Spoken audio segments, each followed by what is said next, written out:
This seems a sort of paradox to say this, but the principle of unity,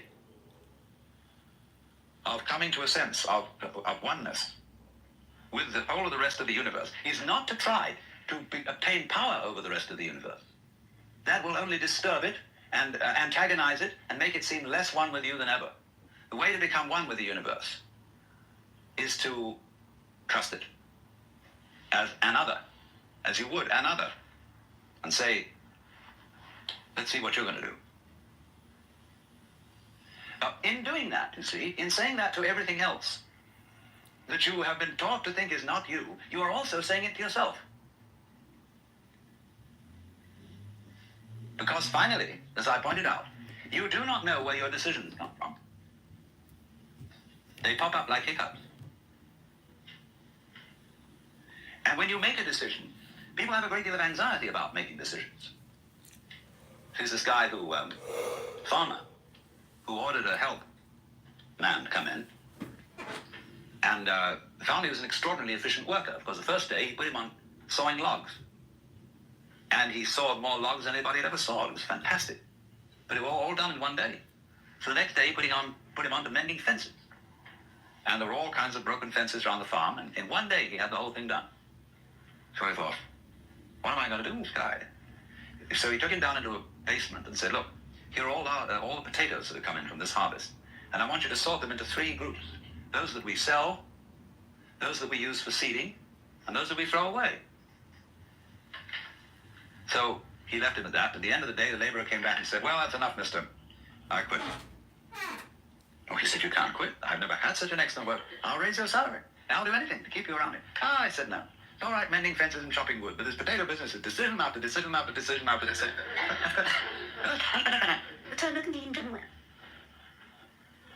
So when we decide, we're always worrying, did I think this over long enough? Did I take enough data into consideration?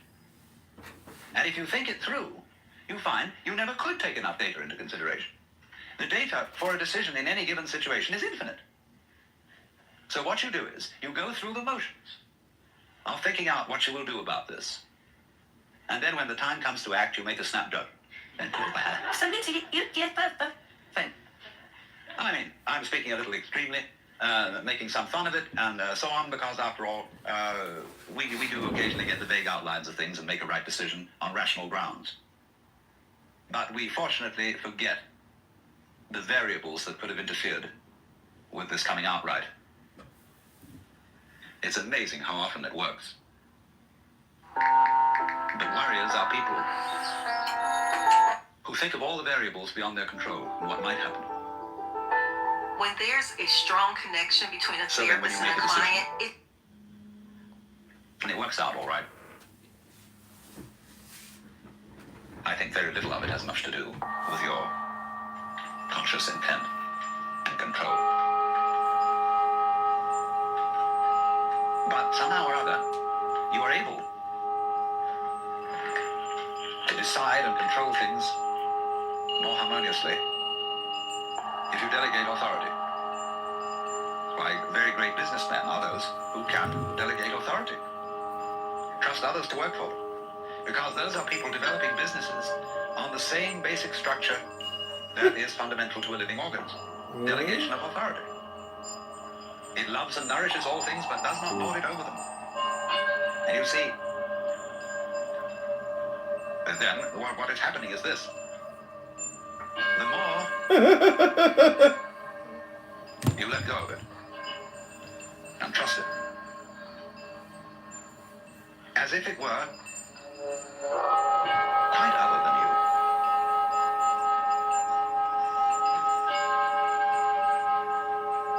The more you realize the inseparable identity of self and other.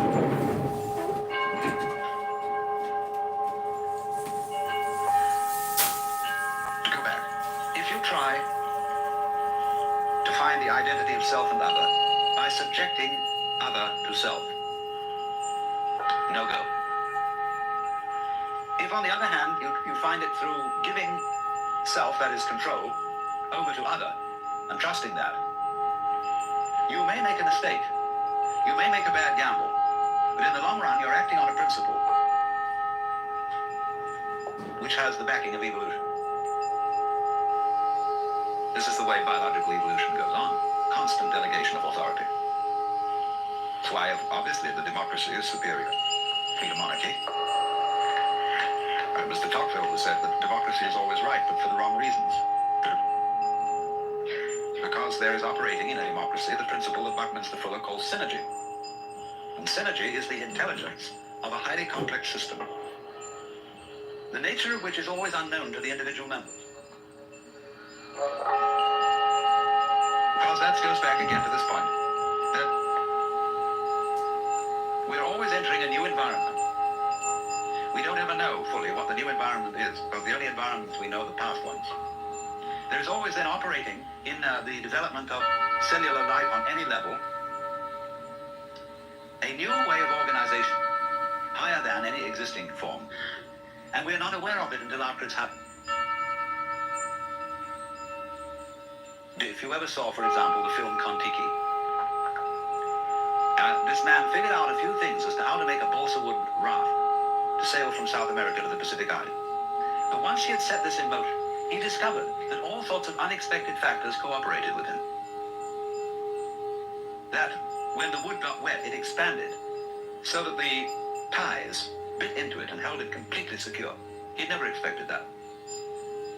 And he found that as he sailed along, a flying fish would simply alight flat on the deck every morning for breakfast. That all kinds of natural factors, he touched the key where he was flowing with the course of nature, and everything cooperated with him. Because he had touched the key. He'd made the act of faith. And he was just picking up, in other words, a practice which had been hundreds and hundreds of years ago, had been followed by others who had worked it out by their great ecological awareness.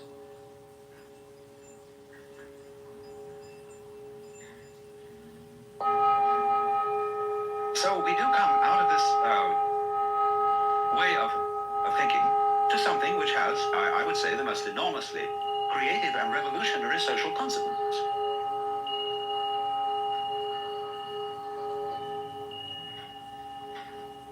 That it has become not virtuous, not self-sacrificing, and not anything like that. It has become the hardest practical politics to let go control to others, to give up trying to dominate the scene.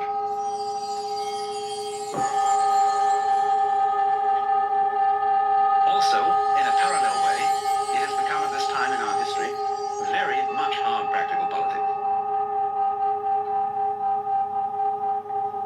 To learn how to enjoy ourselves. You can go to the Protestant people with their Protestant ethic who are against this kind of thing, and now say to them with great glee, it is your solemn duty to learn how to enjoy yourself. Why? Because in an age of leisure, people have really got to know how to enjoy themselves. Because if they don't, they'll smash the whole future of the human race.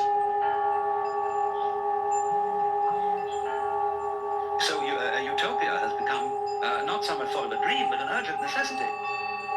We can't do without it. Because if we try to do without it, what's going to happen is that we are going to terminate our race in a mutual massacre of scapegoats. And so the present paranoia in the United States that is going on, where everybody is thinking up a new scapegoat, how great it will be to demolish them, or get them out of power. All this kind of bickering and right and left politics has become irrelevant. Because we now have the opportunity of trusting our own intelligence, our own technology. Yeah, shit on them, spread them ass cheeks, put them in the shit pile. To take the risk.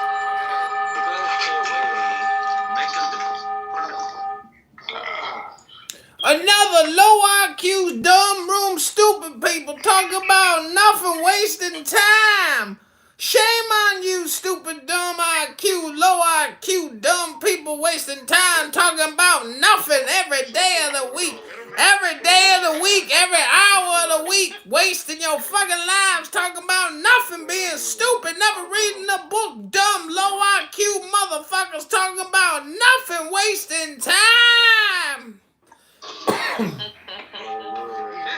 what we want, which will work. To the extent that we realize that what I want, basically, what I really want is what you want. And I don't know what you want. Cheating. Surprised me.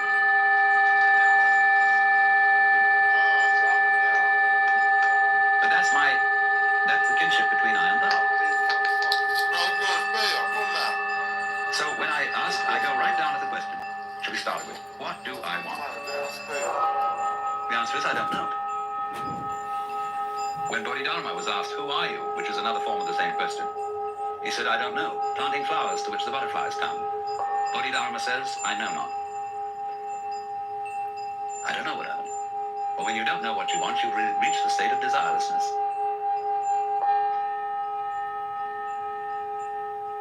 When you really don't know. You see, there's a beginning stage of not knowing, and there's an ending stage of not knowing. In the beginning stage, you don't know what you want because you haven't thought about it, or you've only thought superficially. And then when somebody forces you to think about it and go through it and say, yeah, I think I like this, I think I like that, I think I like the other, there's the middle stage. Then you get beyond that. Say, is that what I really want? In the end, you say, no, I don't think that's it. I might be satisfied with it for a while, and I wouldn't turn my nose up at it. But it's not really what I want. Why don't you really know what you want? Two reasons that you don't really know what you want. Number one, you have it. Number two,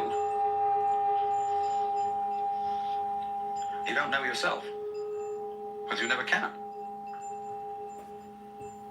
And the Godhead is never an object of its own knowledge. Just as a knife doesn't cut itself, fire doesn't burn itself, light doesn't illumine itself. It's always an endless mystery to itself. I don't know. And this I don't know, uttered in the infinite interior of the spirit. This I don't know is the same thing as I love. I let go. I don't try to force or control. It's the same thing as humility.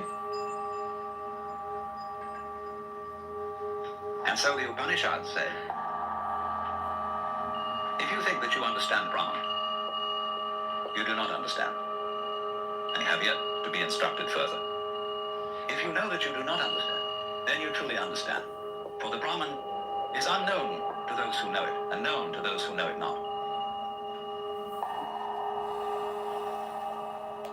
And the principle is that any time you, as it were, voluntarily let up control, in other words, cease to cling to yourself, you have an excess of power. Because you're wasting energy all the time in self-defense, trying to manage things, trying to force things to conform to your will. The moment you stop doing that, that wasted energy is available. And therefore you are, in that sense, having that energy available, you are one with the divine principle. You have the energy. When you're trying, however, to act as if you were God, that is to say, you don't trust anybody and you're the dictator and you have to keep everybody in line, you lose the divine energy. Because what you're doing is simply defending yourself. So then, the principle is, the more you give it away, the more it comes back. Now you say, I don't have the courage to give it away. I'm afraid.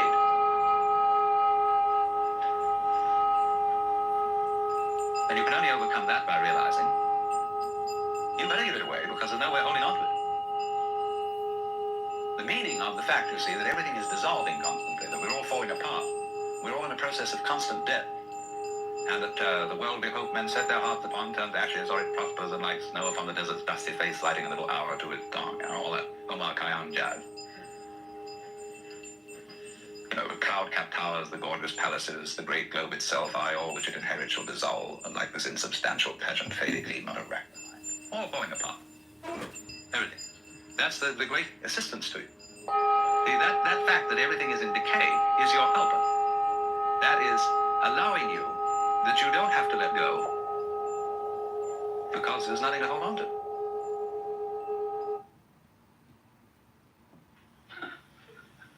It's achieved for you, in other words, by the process of nature.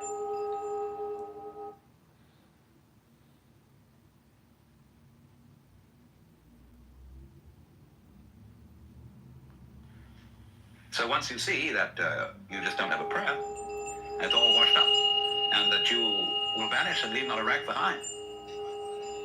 Another room full of dumb, low IQ people talking about nothing, wasting time.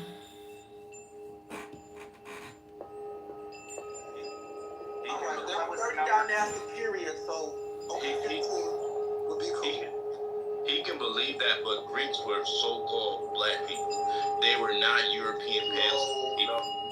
Program and how much they were facing backlash. And you rarely get with that. States, that's the main Suddenly you reason find you have the power. At least it was listed This on enormous the share access of energy. Anybody else here? But it's a power that came to you because you grabbed it. Came in entirely the opposite way. And power that comes to you in that opposite way is power with which you can be trusted. Of course, what we've been talking about is not so much a set of ideas as an experience, or shall we say experiencing. And this kind of seminar, in comparison... Oh great, another room full of dumb, low IQ people talking about nothing, wasting time. is now being called a conceptual seminar. Although, I'm not talking about concept. Oh great, another room full of dumb, low IQ people talking about nothing, wasting time. That an understanding, a real feeling understanding of the polar relationship between the individual and the world is something that operates, as we say in your... Oh great, another room full of low, dumb IQ people talking about nothing, wasting time. It's so curious that the emphasis of the Western tradition in religion is primarily upon right belief. Do you believe in the right dogmas and the right doctrines? And only secondarily upon right action. Because what you believe is, in Christianity at any rate, far more important than what you do. Because one is saved through faith, not by works. And early in its history, the Christian church rejected the movement in the church which had been known as... Oh great, another room full of low, dumb IQ people talking about nothing. And in a way, there were some sound reasons for doing so. Because the Gnostics were what I would call anti-materialists. They divided human beings into three classes that were called, respectively, pneumatic, psychic, and hylic. The last one being H-Y-L-I-C, from the Greek, hyli, or they would call it now, ili, meaning wood. So the people were spiritual, psychological, and wooden. And that is to say, the wooden people were those most absorbed in materiality and most closely identified with their bodies. And Orthodox Christianity rejected this sort of distinction because of the perfectly correct idea that material existence is not inconsistent with spirituality. This is something which most Christians have forgotten. But they do believe as the central principle of Christianity in what's called the incarnation. That in the Jesus of Nazareth, Almighty God did in fact become material, become human. And by this process, initiated a transformation of the cosmos. In the words of St. Athanasius, God became man, that man might become God. And you don't hear that from the pulpit very often. And the Christian church therefore emphasized pistis, or faith, as against gnosis, or knowledge. Because they said you can never know God. God could never become an object of knowledge. And in this funny roundabout way, the Christian theologians were saying exactly the same thing as the Hindus. Only the Hindus do call this knowledge of God through faith, they call it jnana, which is the same as the Greek word gnosis. But just to give you a little sidelight on how words get mixed up in their meanings, we now have a class of person called an agnostic. And an agnostic generally means a person who doesn't commit himself to any beliefs about the ultimate nature of things. He just says he doesn't know. But the original word, agnosia in Greek, meant a special kind of knowledge. It was called the dark knowledge of God.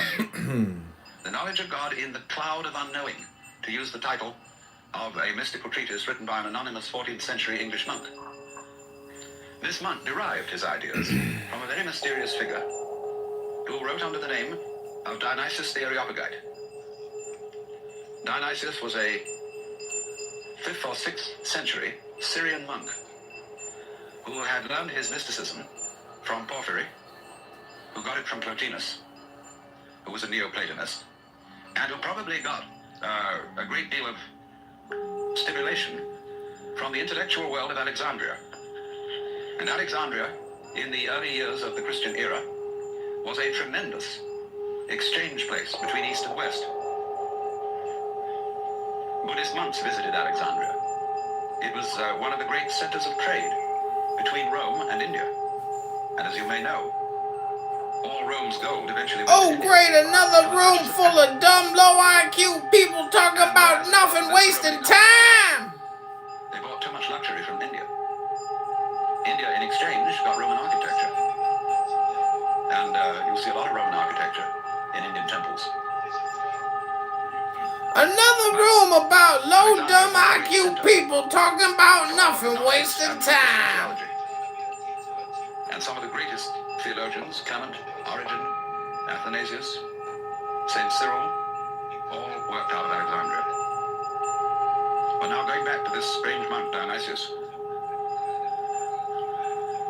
it was he who first put around the idea in Christian circles that there was such a thing of the knowledge as Great, another room for low, dumb IQ people talking about nothing, waste all their time.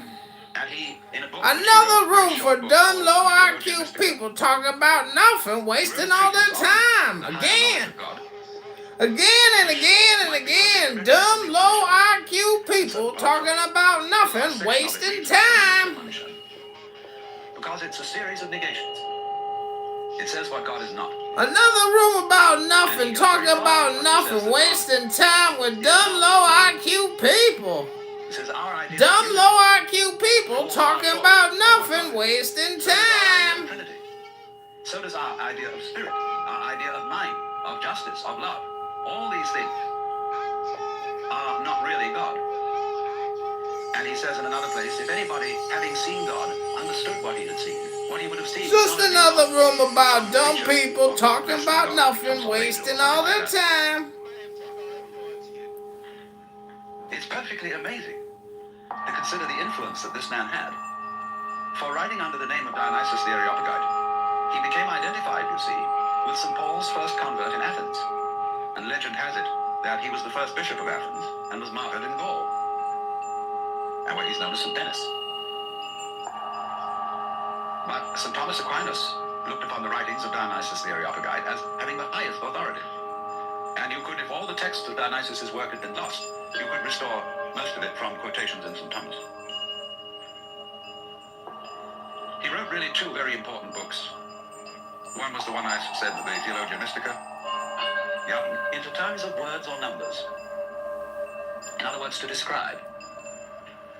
But a real explanation is not just a description.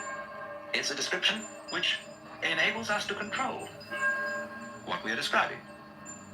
But didn't we see in the last session that to control the world is not really what we want to do? So that if all explanations have as their function enabling us to control things, then maybe an explanation isn't what we wanted. And furthermore, you can very simply see that what makes things complicated is explaining. When somebody explains to you how a flower works, and he's a great botanist, and analyzes all the innards of the flower, and shows the channels, the fibers, the processes of reproduction, and so on that go on in it, everybody stands fascinated. Say, how complicated that is. How clever God must have been to create that flower, to have all that complexity going. It isn't complicated at all. It's only complicated when you start thinking about it. Because Oh my God, another room full of dumb, low IQ people talking about nothing, wasting all their time. what is complicated is not the processes of nature, but trying to put them into words. That's as complicated as trying to drink up the ocean with a fork. It takes forever. And so this intense complexity that we see in everything is created by our attempt to analyze it all. And so what we do is, you see, when we analyze, we use our eyes and ears as scalpels. And we dissect it. And we have to put a label on every piece we chop off. And so we scalpelize and we get it right down to atoms. Getting finer and finer, and we suddenly thought, well, we've got to the end of it because the word atom means what is not cuttable. Atomos. But then we found we could cut the atom. And lo and behold, big fleas had to put fleas upon their backs to bite them.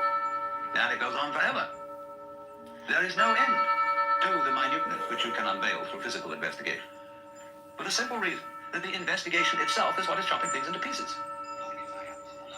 And the sharper you Oh my God, another low IQ stupid room full of stupid people wasting all their time doing nothing, talking about nothing. What a waste of fucking time. It's just a bunch of stupid people talking about nothing. But in a way, all that is vain knowledge. In a way. Because you see, what it does is it gives you the illusion that you've solved your problem. When you have controlled certain things and you have solved certain problems, practical problems, you say, fine, more of that, please. Let's go on solving problems. And then you do. You create a world of people, as we are today, far more comfortable than people who lived in the 19th century. Just remember the troubles of going to a dentist when you were children, or some of you when you were children, of medicine, of badly heated homes, of all sorts of things that we don't put up with anymore. But the problem is we keep running into this thing. Oh my God. All constant stimulations of consciousness become unconscious. And when we take it as a matter of course to have certain comforts, then we switch the level on which we worry. When you solve a whole set of problems, people find new ones to worry about. And after a while, you begin to get that haven't we been here before feeling. Aren't we just going round on a cycle and doing the same old thing over and over and over again because we don't realize that we're chasing our own tails? By an eternally recurrent process of not knowing who you are. That is the hide and seek. That is the nature of what the Hindus call the Manvantara and the Pralaya, the period of the Manvantara in which the worlds are manifested, and the period of the Pralaya in which the worlds are withdrawn from manifestation. In and out, in and out. Evermore came out by the same door as in I went. And the thing is, to get to the point where you can see that you are doing that in every You've gone now to that level of your where you existence, yeah. with every tiny little atom of your body. You now It at happens this all the minute. time. For some reason, it's different with Israel. No, I mean, it's not. Normally, I that's the think case. Israel, Normally, what you said, Aquarius, is the case. I don't think Israel wants Gaza. They maybe. No, they don't. They gave it. No, they gave it away. But technically, winning it in a like you talk about the West Bank, you talk about the Golan Heights, talk about Gaza. Yeah, it was won in a defensive war. But in 2005, they said, look, historically not part of our country. We don't want it. Here, have it. So one more thing. So, you know, Israel's strategy, again, they have a lot more leeway, right, with Trump being president and understanding the war that Israel's fighting, that it's not easy and civilians are going to die. They don't have to worry about the pressure of America holding back weapons. But I think Israel also, whether we like it or not, are affected by the international community, right? The more outrage there is around the world, Israel is definitely, they could decide to ignore it, but I think it does affect the way Israel runs the war. And I would like to know, and I'm trying to figure out how Israel is going to fight this next war. Like, why can't they flood This the tunnels? next phase of the war? This next phase of the war. What are they going to do? It's going to be the whole thing over again. Well, that's why I just said before, before I ask the question. I don't know what Israel is going to do. I don't know how they. Why don't they flood the tunnels? I still don't understand that. Because there's not enough seawater in the world, and enough pumps in the world to do that. The volume of the tunnels is just enormous. They tried with foam. They tried so many different things. You're talking something that's larger than the New York City subway system in volume, literally in volume, like length times width times height. Like, You mean wait? In the beginning of this specific war, they've tried all these things? yeah, they tried the water. They tried two chemicals that come together and make this instant foam that expands and becomes almost like as hard as concrete. Tried that. Wow, I didn't know it was that. a gel. It was like some kind of fancy gel that they developed just for this purpose. They tried, I think they tried pumping in seawater. Even the Egyptians, when they had the border tunnels that were going from northern Rafah to South Rafah, they pumped in sewage water. In the maybe it was the late 90s, they tried it and they couldn't flood the tunnels. It's just so much, it's not like the tunnels have all of these blast doors, so they're kind of like all kind of connected. There are some partitions there, but there's so much, you'd have to just continually pump water, because they're not like, what's best to describe it? They're very porous, so a lot seeps into the ground. So you have there to might be continually there also. Yeah, it's just a very difficult proposition. I don't believe what you guys were saying about land being taken in a defensive war makes it legal. I think that used to be the case. What treaty changed that? If I'm not mistaken, after Israel won the Six-Day War in 1967, the UN made a resolution that can't happen again. Which one is that? I'd have to look it up. Let me. I thought they said Israel has to give it back, but I didn't know that they changed the doctrine of. They changed the doctrine. Yeah, let me look it up. We'll defer to history. Well, they're gonna have to come and take it. That's all I'm gonna say. It's like we're gonna have to come and take it. So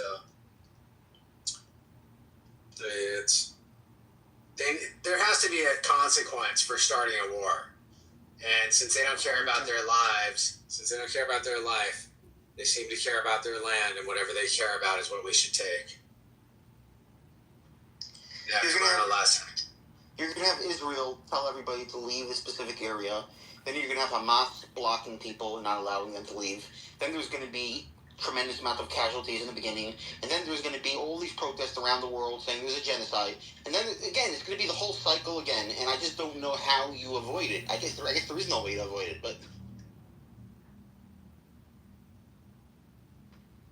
Aquarius, I hear what you're saying, and I understand what you're saying. It's absolutely all of the premises that you have based your statement on are true.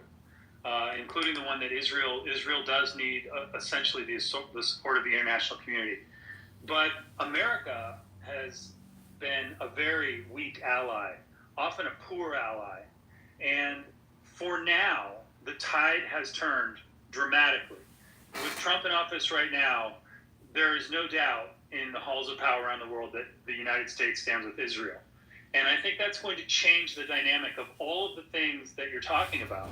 So yes, there will be protests. And it wasn't that long ago that it seemed like that the world was coming to an end, or at least that Israel was in grave danger just based on the show of support, or the show of lack of support for Israel. But I think the calculus has changed, and has changed dramatically now. And I think that the narratives of the last 60 years regarding Palestine in particular, the anti-colonialist narratives that bring all the college students to the streets, and the politics of which some people retain even into their middle ages, I think it is surprisingly coming to a close. I don't think it is as popular around the world as you have been led to believe, as we all have been led to believe. And I don't think that these protests are going to have the teeth that they had in the past. I hope that's true. And if I'm right that those narratives are coming to an end now, it would be a very bright future indeed for Israel, an amazingly bright future. You could even call the last 75 years in its entirety their founding, and that they're just beginning to be a truly secure nation. I hope that's true.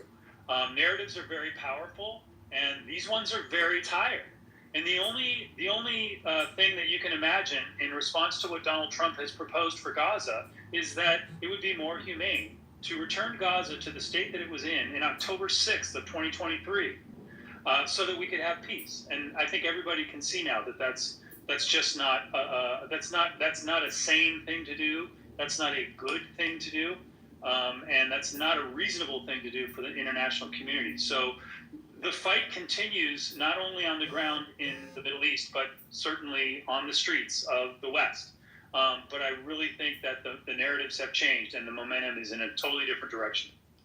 Yeah, I 100% agree. I really had a lot of pleasure watching King Abdullah next to Trump. It looked like a father with their child. Abdullah's like, so we decided to take in 2,000 children with cancer, and Trump goes, oh my gosh, I didn't know that. That's great. That's amazing that you're doing that.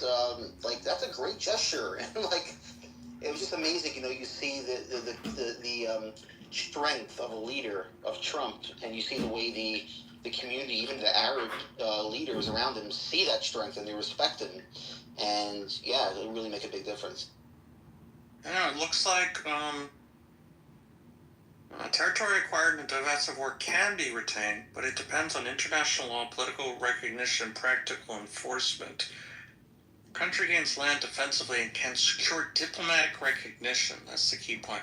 It is more likely to keep it. Global powers oppose the annexation. They may impose sanctions, non-recognition policies, or even military opposition. Look at UN Security Council Resolution 497, which was... Yeah, and then it says... Yeah, then it says Article 51. Where does it say Article 51?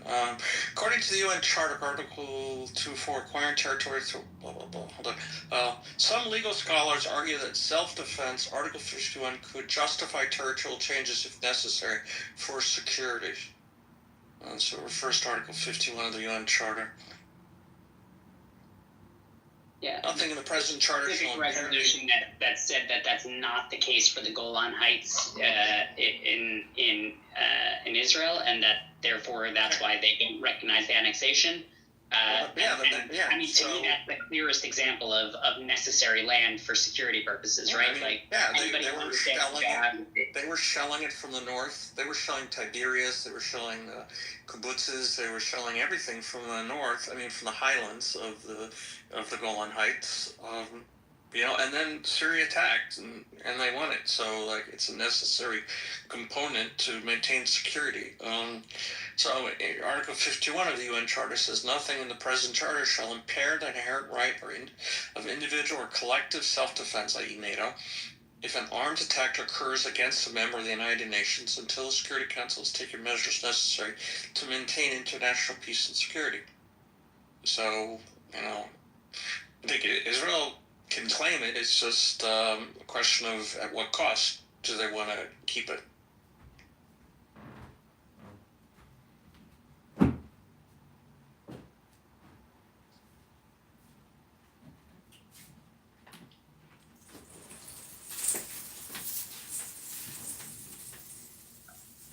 Also, just it says in that article that JB shared up top that Israel now demands Hamas release all hostages. That's not actually the case. That's kind of misleading. They're demanding 9 specific hostages be released on Saturday. Wasn't Trump who demanded all? Trump demanded all, but the article up there said, and Trump didn't clarify. He said all. He didn't clarify. Well, that's a pretty clear all. How many more than 9 are there? Well, no.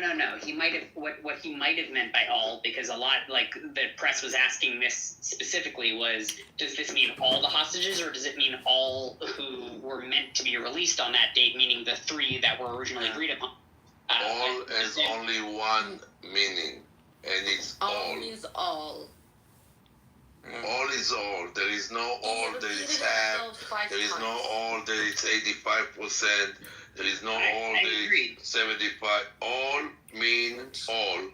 period. Every single one of them means the bodies, the alive. After but come bullshit. There is no but. No, but And Bibi said he wants 9. That's not. It's not what he didn't say. Bibi didn't say all. Bibi said Trump 9. said- Bibi also Bibi- did not say 9. Yeah, the Bibi said all. Bibi did not say number. Yeah, Bibi said all this morning. What you hear is interpretation of the leftist Israeli TV channels. Wait, the title That's of what that you hear. says Israel now demands Hamas release all hostages by noon Saturday. Right? Yes. Where's There you 9? go. Where does Yes. 9 appear in this article? No, Yaakov, also not only 9 was not in the topic at all, but this is a Hamas propaganda. Hamas is trying to get away with it and be like, oh, he means only the 9 who are left from this deal. No. They said all. Every single person who talked about this, which is Trump and Bibi, both of them said all hostages, meaning every single remaining hostage that is right now held by Hamas terrorist organization and Gazan people, because many hostages have been taken by the Gazan people, Gazan families. When IDF rescued the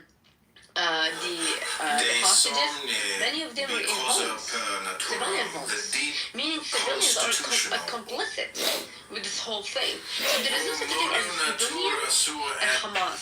They're all same. There is no such thing as Gazans or Gazans. So anybody that is a hostage by Gazans, whether Hamas, whether they want to call themselves jihadi, Palestinian bullshit, or whatever name they want to choose, Gazans equals Hamas, and that's it. Meaning every single person who is held by these Gazans has to be released off. If not, they're gonna be held in the Middle East. He did not specify which country, which area. It says hell in Middle East. Meaning it can be all in Gaza, it can be in the West Bank, it can be in Jordan, it can be in Egypt, it can be in Iran, it can be in Saudi Arabia. You never know. It's Trump. It's also going to be in Yemen because the head of the Houthis said their fingers are on the triggers. They're ready to start attacking if the ceasefire breaks down. So I am sure the U.S. Navy is going to have something to say about that. Maybe even the U.S. Air Force. Also let's not forget that Qatar has been supposedly the ones mediating with all of this, so they're gonna go into hell also with this. So anybody that doesn't support, You gotta be careful. this, Qatar hosts the largest U.S. military base in the region. Well, you yep, guys think anything all that goes you wrong, guys. that military can fuck them up in 2 seconds. I agree. But I don't And think by the way, you guys keep talking about the USA wants a military base in Gaza. That's the BS of the. Wait, who said that? No one said that. Oh, a lot of people talking about that Trump wants to build a military base in Gaza. I never heard that. Well, yeah, so it's not gonna be all in Saudi Arabia.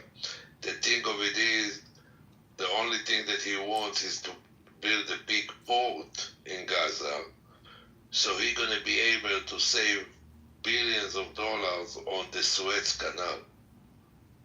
Yeah, but there's no. Yeah, you can build a big port, but how are you going to get the stuff to around? How are you going to get to the Red Sea? Like, you need the Ben Gurion Canal or some canal to connect the port with the Red Sea. Sorry, the Gulf of Aqaba. Like there you go. So if instead of using the Suez Canal, they're gonna build a port in Gaza. Right. And then how do you connect that with the Gulf of Let me finish a sentence, and you're gonna understand everything. Okay, sorry. And then on the road from Gaza through Aqaba, through Jordan, and to the all Middle East, and putting Egypt in the ditch. Yeah, I agree, but I think a canal or a railway would be much better than over the road.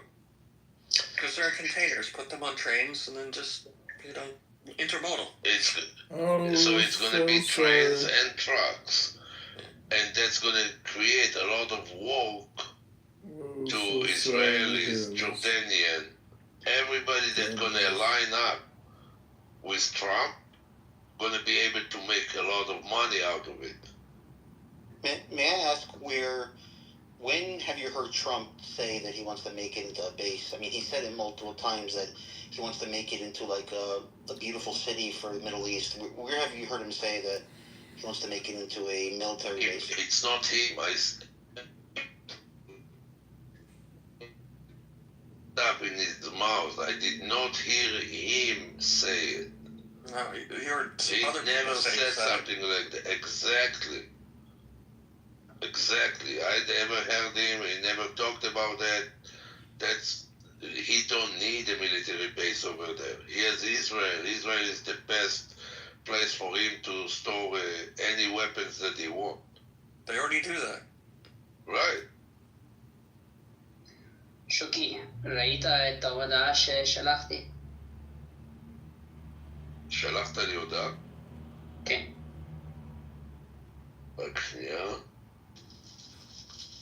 שלום עליכם, שוקי. מה נשמע? Shuki, sorry to cut you off. No problem at all. I get a little excited sometimes.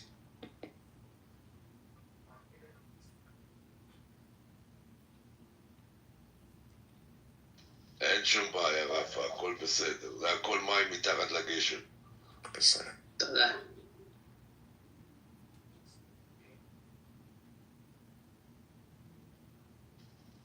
שלום, שלום, שוקי. שלום וברכה, טובי. מי זה טובי? משהו חדש. Who is טובי? I don't know. Yeah, it looks like he's a homesteader. You should like him a lot, Shoki. My name was different. It was Mikhail before Shuki. I haven't been on in a while. I changed it because there's too many Mikhails that were not good guys. Yeah, we've got a Especially Mikhail. Palestinian. Yeah, that cynic guy from Gaza. People would cuss me. They would curse me. I would go into a room and like, oh, is that Mikhail? Like that guy's a bad guy, and I'm like, what did I do? They're like, you're Palestinian, or you hate Israel, and I'm like, no, I'm the opposite.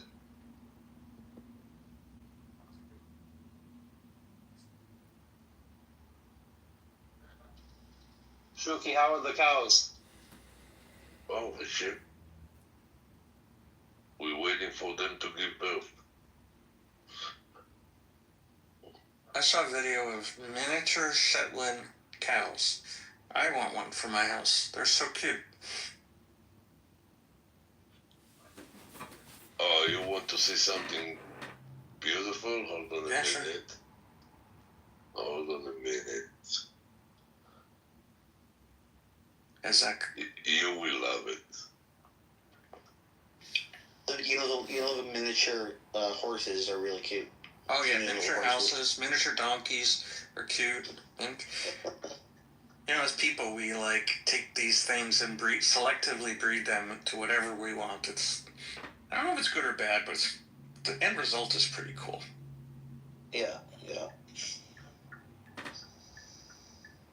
Yeah, I guess that's how they make draft horses. They selectively bred the largest ones. So, I mean, they do the same thing with fruit. I guess they're obviously different, but... Yeah. Shuki, did you get a new handle, a new account? Depends. I don't know what time you're referring to. How old is that little pony? How many? It's not a pony. Okay, what I don't know. I'm a generic American. It's a little horse that's a pony.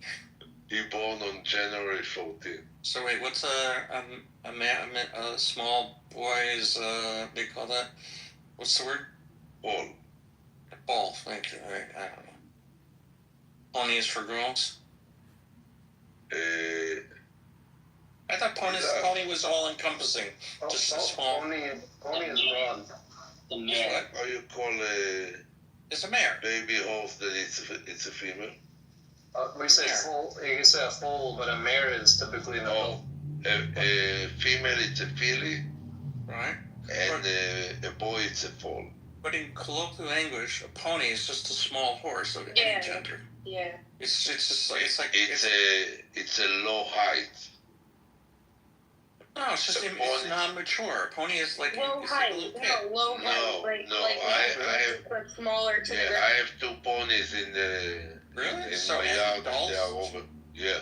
Adults They steal a pony if they are less than 14 and a half hands. It's considered to be a pony. What do I know? I've been using that word incorrect my whole life. But yeah, this video that I sent you, it's 10 minutes after he born. Wow, that's cool. Walking in 10 minutes. Yep. I like the same videos of elephants giving birth. Yeah. Oh my God, that's amazing. Yeah, that is amazing.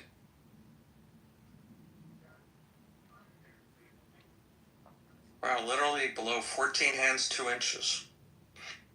Yeah. You nailed it right on the head. Well, I have 7 of them. I need to know something. Any type of giving birth, whether it's human or animal, I get a little queasy watching it. I might just, prefer to keep my eyes away for a little bit. Or that's the craziest thing is watching a giraffe drop a baby giraffe like 10 feet to the ground. You think they're like going to be damaged, but somehow they're okay. I mean, they're pretty high up. They don't even bend over. They don't even lie down. They just like they're walking and they let it rip. It's just, if you watch the video, it's really scary watching. The phrase "high as a giraffe pussy" is definitely a serious phrase. Is that a phrase? I've never heard that phrase. Yeah, you've never heard this one? No. Where do you come up with that? Really? I just received. Just heard that before. I've heard high as eagle's tits, high as giraffe pussy. Okay, Danny, have you heard this phrase? Right. What's it referring to? Like, what do you use it as? High as like the consumption of marijuana.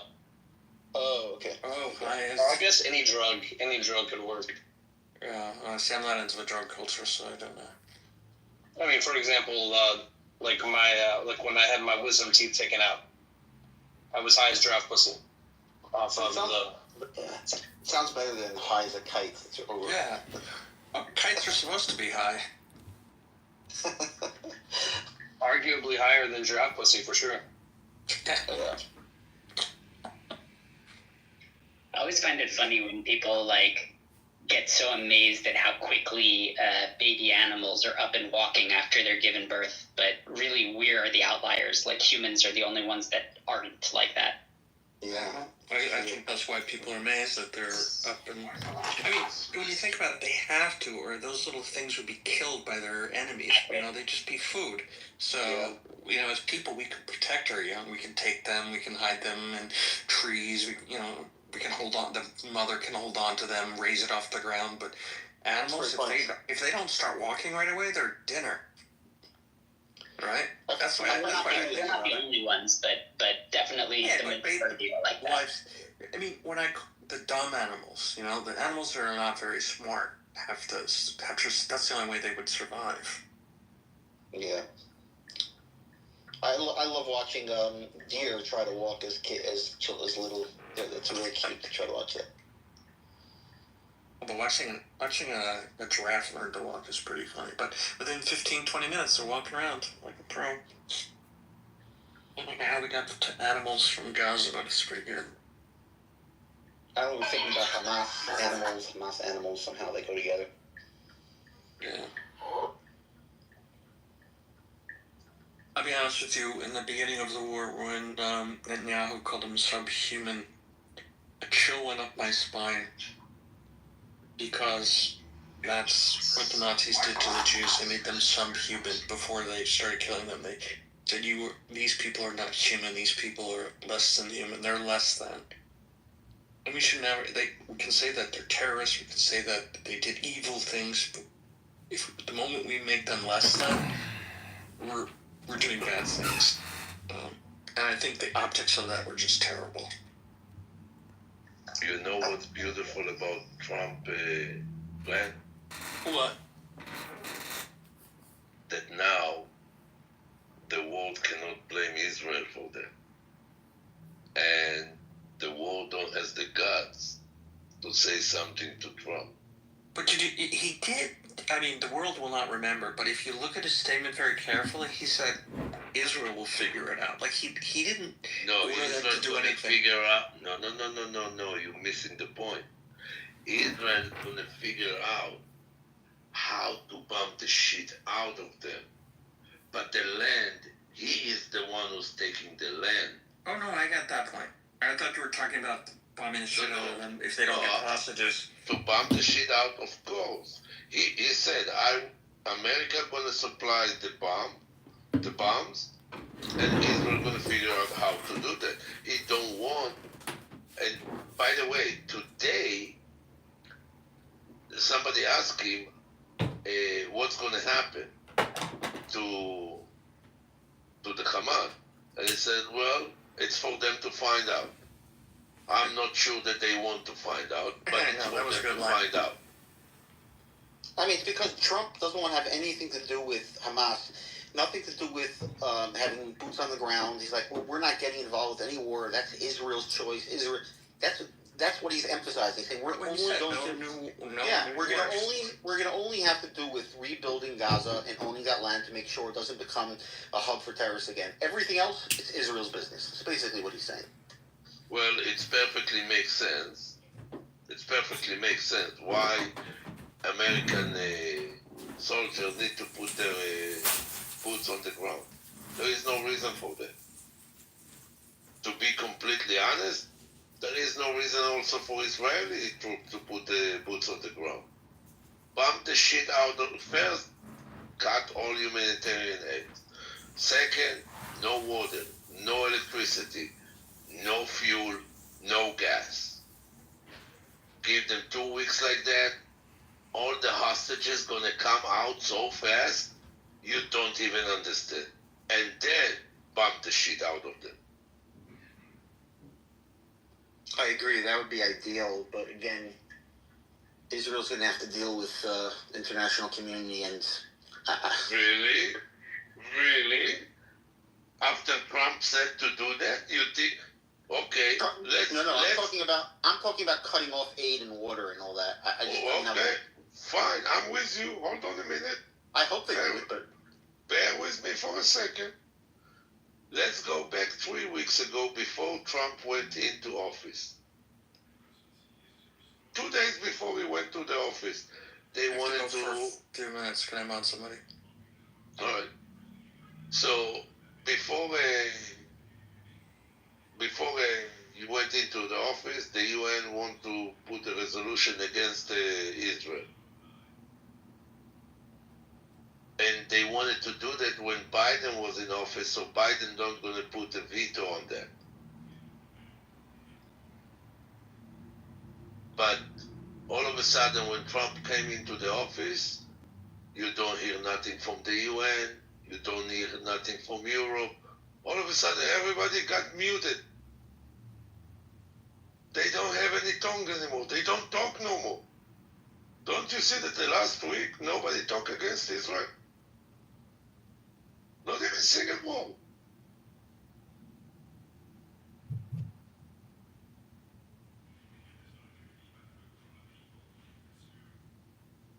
They all become to be puppets.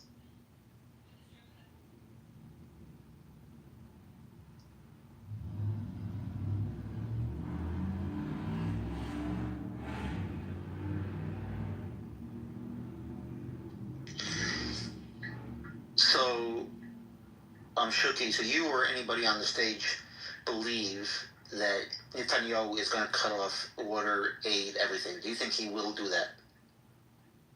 Well, I'm going to tell you why yes. What he got from Trump this visit in the wettest, in the most wet dream that a human being can dream, he couldn't dream a dream like that.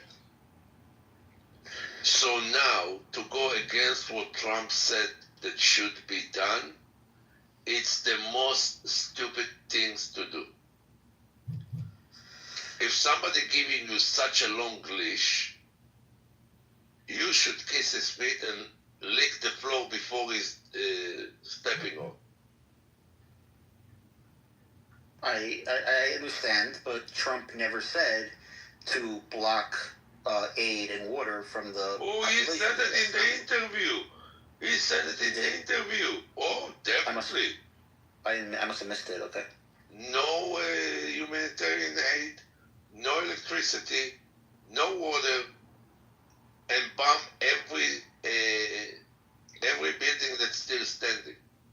If they did that in the beginning of the war, you're right. It would have been over a lot faster. It almost was. It almost was, exactly. Biden was the motherfucker that flipped that.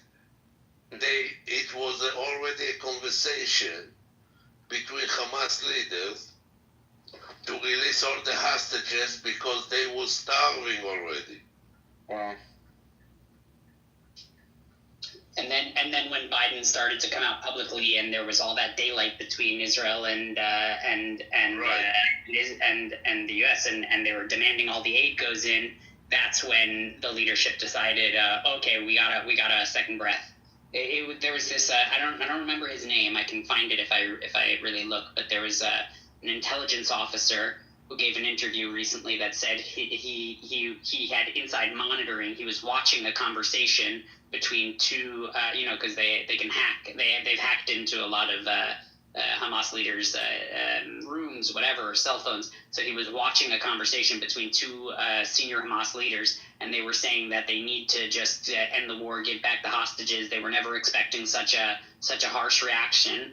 And then another Hamas leader came in, had overheard them and came in, and he had the two leaders that were speaking like this. He had their wives assaulted sexually, and I don't know, Shuki, you remember the details? That's most of what I remember.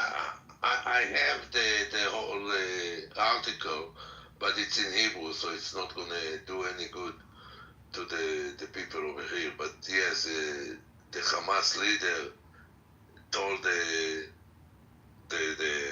people that actually on the ground, we already rape you females. If you're not going to obey what we're telling you, we're going to send you their head after we're going to decap them.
God, right? Okay. And he was stuck on his hip, etc., right? And if you want to use the I guess, what would it be? Their genealogy, so to speak, the genealogy from Jacob. Or whatever, like a lot of words have been shortened. And then they also used to have a much wider vocabulary. There's a lot of words they used to use that technically are still English. They think there is something going on. I have to clarify the words that you're saying. You said you opened your third eye. Was that the words you said? Yes. Was it a brown eye? or no, a third eye is an etheric eye. what color was the eye? Was it a brown eye? Was it a green eye? It's an etheric. Listen to me. It's an etheric eye. Look That's what the third eye is. Look deep into that brown eye. It has nothing to do. I did not say brown eye. What's your fixation about brown eyes? Do you have a thing about brown eyes? I was just wondering what the color of this eye, this third eye. No, eye is a metaphor. It's a metaphor. Right. It's not an actual. It's not an actual eye. Yeah. And it doesn't actually have color. It's an etheric eye where through that third eye, if it's awakened in the proper way, you would see the spiritual realm. And you will see the truth. Now, Zaid, what about I opened up my second cock the other day. Okay. Now, you want to do bullshit stuff? Listen. Wait. I took off my pants, and I looked down, and magically, I opened it up, and there it was. I had two. No, I'm not talking about gibberish. Don't make me... Listen, I appreciate your sense of humor. It's amazing. I know. But I'm not trying to bullshit you. I'm not trying to bullshit you. I'm trying to direct you. If you want to know your own truth, who am I to tell you your own truth? You know, who am I? You're the only person who's going to direct that. But I highly advise you to seek spiritual paths. It's very important. If you want to know the truth, go for the spiritual path. Do plant medicina. Do deep spiritual. There's a lot of ways. This is the beauty of this life. They tell you all roads lead to Rome. I say all roads lead to God. Whatever God is for you. Whatever God is for you. You have to understand. My perspective of God will amaze you. Norway, Canada are taking a lot of, going to be taking a lot of Palestinians. A lot of watermelon people. Huh? Thankfully, I don't live in Ireland. Yeah. Well, thankfully, I don't live there either. I hate to live in such an anti-Semitic shithole. So. Really? Really? Maybe I should move there. Maybe you should. I mean, you'll fit right in. I know. Well, they're like my cousins. Close enough. That's okay. So. Can you train a dog to be anti-Semitic? What do you think? Probably. It's a learned behavior, so. I imagine. So, if a dog could recognize a Jew, does that make it an ethnicity, or is it still just a religion? I mean, how would it exactly recognize them? Like through the smell? Like maybe they smell different. Jews kind of smell different. I mean, Jews smell, right? They smell a little like money. So. Yeah. Isn't money the dirtiest thing in the world? I know. Those fucking filthy, those filthy, dirty, rich. I think you definitely smell that. I was gonna say so. Money is disgusting. You didn't say money. I wish he smelled like money. I smell like money. No, you don't smell like money. You smell like a cowboy from Texas. Okay. At least I don't smell like shit. Just saying. No, but your facial expression looks like it smelled shit. That facial expression is dumping a big load of watermelons out of me. After I chewed them up. Well, be careful, it gives you diarrhea if you eat too much. You have to forgive me. What's the watermelon reference? Like, better out I thought than in, watermelon was for black people. It's for Palestine. So I'm a little black people have dystonia. Is it a TikTok thing or something? Can the low IQ, excuse me everyone, but can the low IQ dumb people in this room please let me know, do you hate the N word people more than the J word and the Z word people? Which one is it? Thank you very little. The most, Alan. I hate myself the most. I'm a self-hating. I have a case of self-hating JDS. Okay. It just depends if you mean. I'd just like to remind everybody that the subtitle to this room is Low IQ Dumb People Wasting Their Time Talking About Nothing. That's funny, I don't see a subtitle.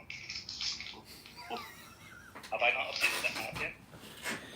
Welcome to Dinner for Schmucks Part 2. This is called Low IQ Dumb People Talking About Nothing, Wasting Time.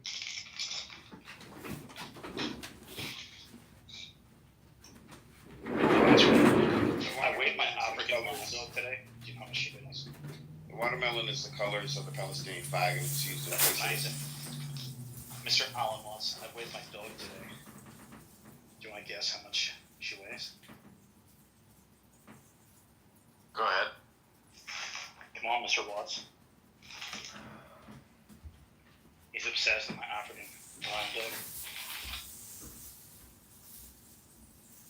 Oh, he's being a nigger. Amazing.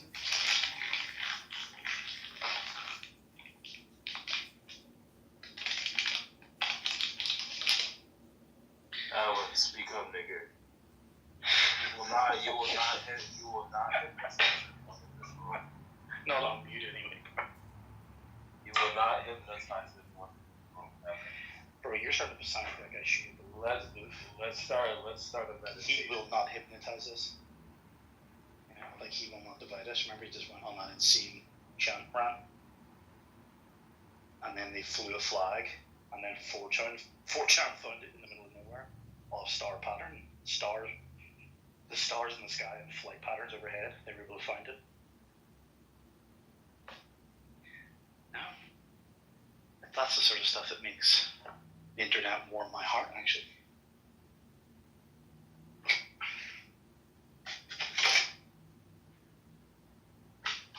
Oh, God, you guys are all being boring tonight. Everybody's just waiting for the war to start. Maybe we should start a few false flag operations in Israel. Really get the party started. Tim, do you think you could get in there safely? Probably. Or do you think they have you on the list already? Yeah, I'm on a list, bro. Dude, do you know how many? There's over an hour consecutively of me playing the Jews and their lies. Yeah, I'd say I'm on the list. I've pissed off enough of them.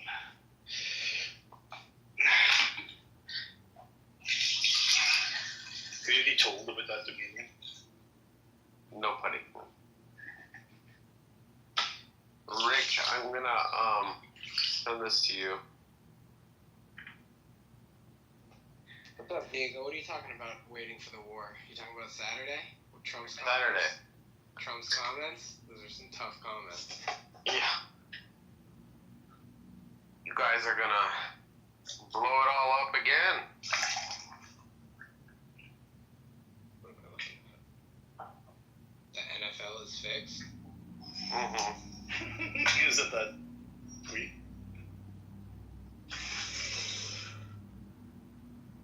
What are you doing there, Tim? I'm filling up water, Joe. Like that puzzle in Die Hard with a Vengeance? It's so smart. Yes. No, this fridge. The other fridge does, but that fridge doesn't have like a water dispenser. So just keep the water jug in it. Right.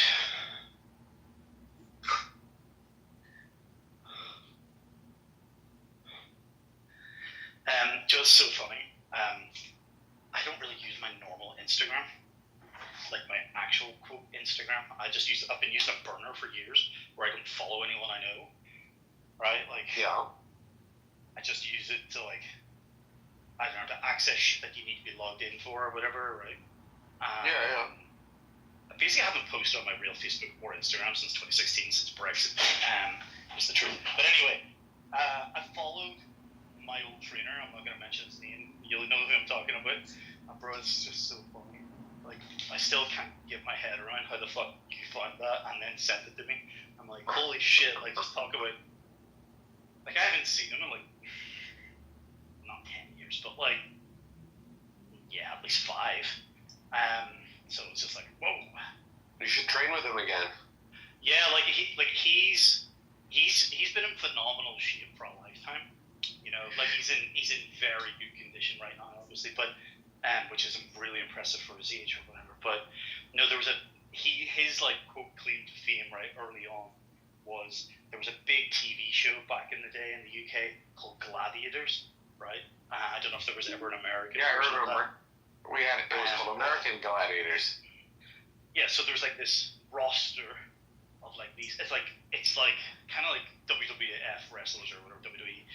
Yeah, I remember being WWF, wasn't it? Used to be back in the day. Anyway, yeah. And then like contenders, get ready. You know, there'd be all this like you'd have to go run through a gauntlet, which is basically kind of like it'd be like running through like a football pitch or field, and guys wearing pads trying to fuck you up, or there would be like a different obstacle courses, or there would be what they call a travelator, which was a conveyor belt on like a 45 degree, and you had to sprint up the conveyor belt as it's running to get to the top of it and shit. And then there's like hang tough, there's whatever. It was an awesome show. This guy, Glenn, not dox him or dox myself any more than that.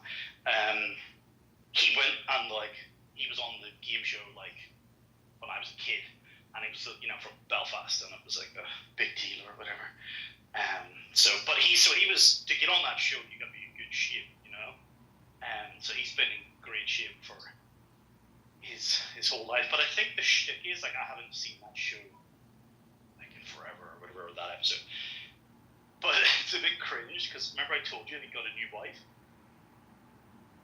Yes. At the end of the TV show, they're interviewing him or whatever, and he goes and proposes, I'm pretty sure, to his first wife. So like, imagine being his second wife, and every time this fucking TV show is brought up, which is kind of his claim to fame at one point, right? It's like, but the other memorable bit about it is that he went and proposed to his ex-wife at the end of the show. But anyway, and she said yes. Yes. Not right. They're not right. Rascal. Well, you're gonna go. Oh, come on, let's go. Anyway, but he's a bit intense, but in a totally different type of way. Most people are like intense, quote, hardcore. He's just, it's kind of the Christian stuff, to be honest. I don't know. I really like him though. I don't really have a bad word to say. Yes. Well, I should get back with him and get in shape.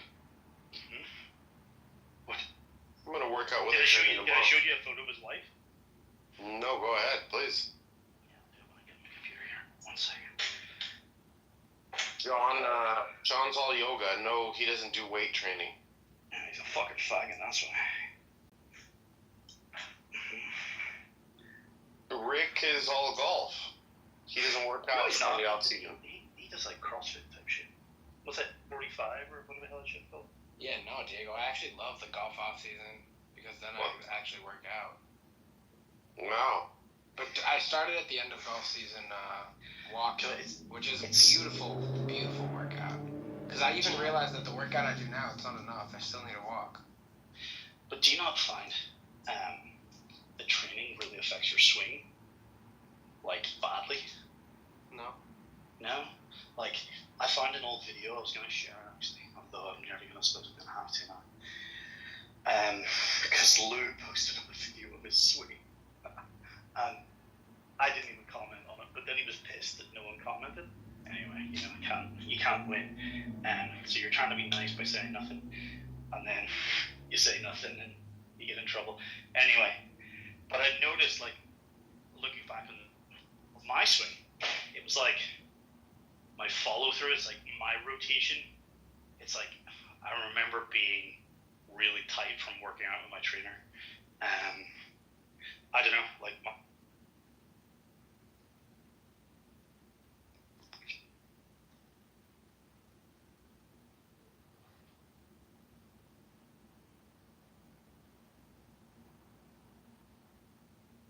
Did he cut out, or is it me? Yeah, he did. Okay. Yeah, I agree with Tim. You cut out, Tim. I said training 2 or 3 times a week with a PT, and then also having a golf lesson once a week at the time. Working out used to really fuck up my swing and make me really stiff. Is kind of what what I'm saying. I agree with you on that. So, my best swing I've ever had was in high school when I wouldn't do anything but play golf. Oh yeah. But the flexibility and that rotation. Yeah, 1 second when I get on the computer here, I'll send it to you. Send that to me. Also, Lou needed he needs to look at his swing in slow motion. That's what you really need to do. If you ever go and get like a good lesson, back in the day they would have brought a camera and a tripod out with you before, they have those like studio booths where you get a lesson with all the cameras, and they're just like, they can mirror your swing against whoever you want, your favorite golfer, kind of like what you were doing, right? You were like, you chose Rory, and they would just show you the differences and then play them to you.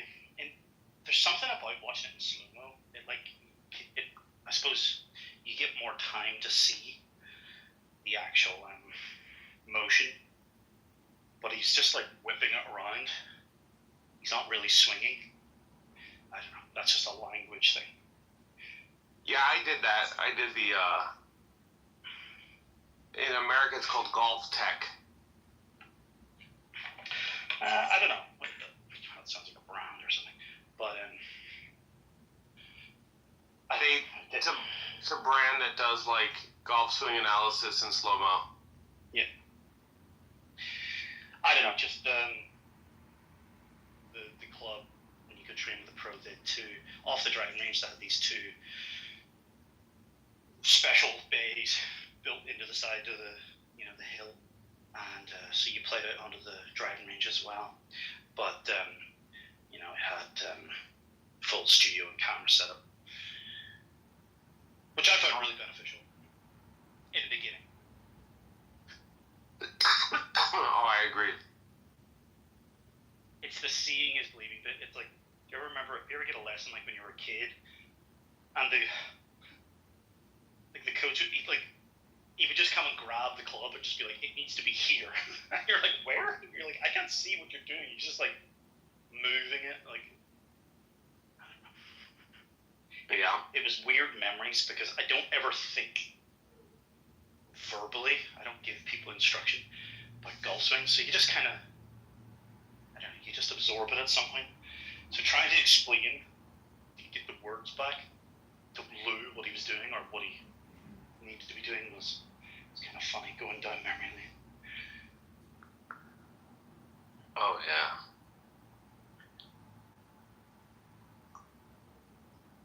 Oh man.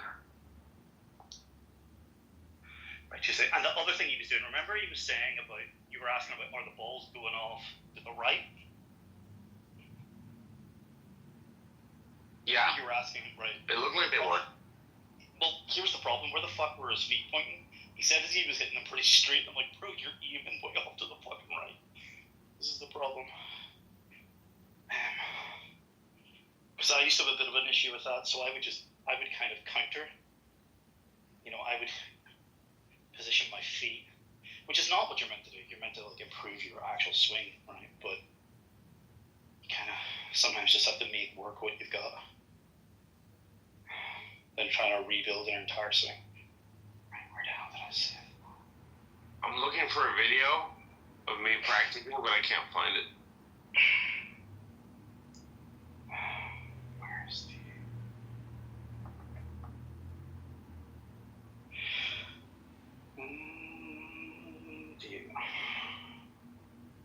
There you go. I should have sent it to you. Should have sent it to that group. Well, this is the fucking dangerous thing. Like, did you see this pedo account of someone set up for me? It's the same fake account, I think, of the one that mimics Christie. Jesus. But this is it. It's like a fucking regret posting my own goddamn photo or picture up ever on this app because you just don't know how screenshotting shit.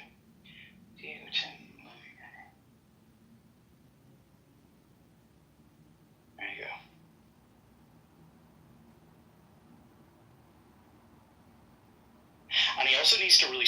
I thought he needs to really slow down his backswing, not actually hitting it, but just actually pulling back. But he would need to know where to actually. He would need to know where the actual top of the swing would need to be, and then release, and then work from there. That's what I remember doing on my coach.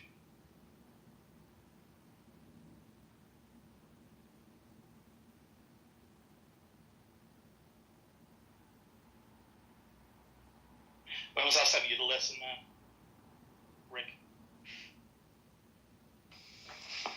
Years ago. I don't know. I don't really take lessons. I just go out and play.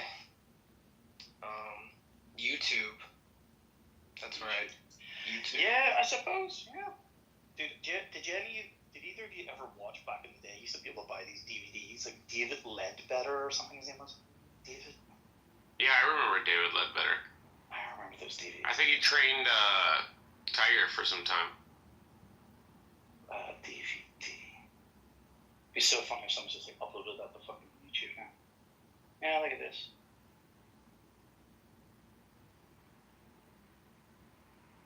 That's old school. In fact, a couple of these may have even been like VHS from back in the day. I don't remember my stepdad buying. David Ledbetter. That's a name I haven't heard in a long time. Yeah. That's like look at the clothing that they're wearing. Like these like fucking. They don't wear clothing like that, of course, anymore. Pleated pants or what? Yeah. And it's like the straw hat type thing. The good old days. God, I got nostalgia. Did I ever show you? Maybe we did. Do you remember those like motivational posters, which would be like success, and then like some picture or inspiration, or like, do you ever know what I'm talking about? They were called. Yeah, I remember them. I remember. I found it a couple of years ago. Not the framed pictures. Yeah, no, I think I did tell you about these. But basically, like we were meant to, like my parents, we had a house in Phoenix, Scottsdale, and basically nearly moved there. My stepdad's business was very kind of US centric, put it that way, and he was always traveling a lot there. So he came home one time with like a set of these, and I cannot find the frame pictures are gone somewhere. But I found these notebooks from, which are the same thing basically. So they would have that picture basically on the front, and it would be your notepad or whatever, and there was like 3 or 4 of them of different ones. There was like green, red, blue, or whatever. Let me see if I can find it. It's just such a nostalgia thing. You're like, holy shit, like they don't make them like this anymore. Yeah. Yeah. Let's see.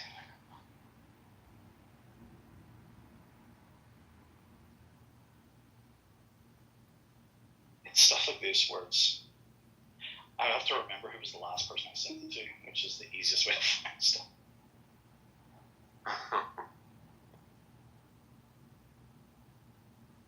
Although it's scary if you go to your Apple Photos app and say you just type in dial or watch, and it'll just show you like anything that looks like a watch. It's kind of scary how they're going back and cataloging photos you once upon a time taken.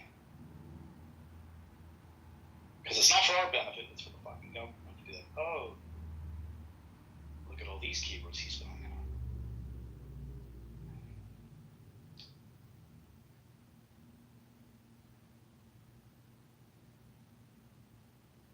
And then what happens is, it takes me so long to find it. The moment passes, but then I'm so stubborn. The moment passes, but I'm still sitting here scrolling, searching for it. Still looking for a photo of me practicing. I can't believe it's been this long. I have a video of you. I have a video of your swing. Yeah, you have a video of my swing, but I'm now looking for a video of my swing in slow motion. just slow it down. Like it's not. I remember just taking that. I think I have one in slow motion, but I hate it. The fact that it's in slow motion. Let me see if I can get this. Well, you can easily speed it up, right? That's the easy bit. Slowing Can you? it down properly. Yeah. So you can speed it up to normal speed. But like basically, this was like I think the iPhone 5S or 6, one of the ones that had the first slow-mo ability into the iPhone. And I remember taking a shot with my phone.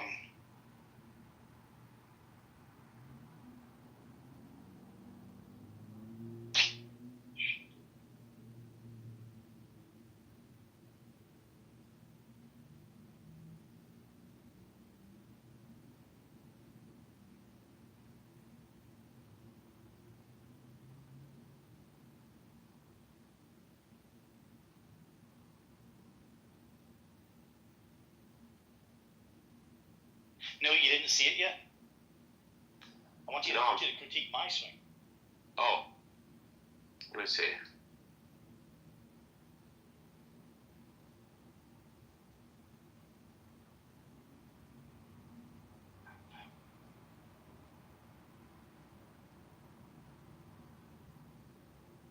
Oh, that's pretty good. That's pretty Is good. John still in the fucking room? Alan Watts? Yeah, he's still. It's very, it's like very easy going. I'm not looking at it now with kind of fresh eyes. Like I'm not. I can tell that I'm tight in the hips. Especially in like my follow through. Like actually rotating. Yeah, your hips are slow. Yep. But then again, if you're like comparing yourself to. All right, how do I speed this video up? Pretty easy. What device are you using? iPhone. No, you're probably gonna have to put it on the computer. Computer. Alright. There's probably some online website that'll do it for you. You know, it's not. Look, it's very easy to speed things up because basically, let's just make up a number. Let's say there are 1,000 images that make up this video. Right? Wait, I can get on my computer right now.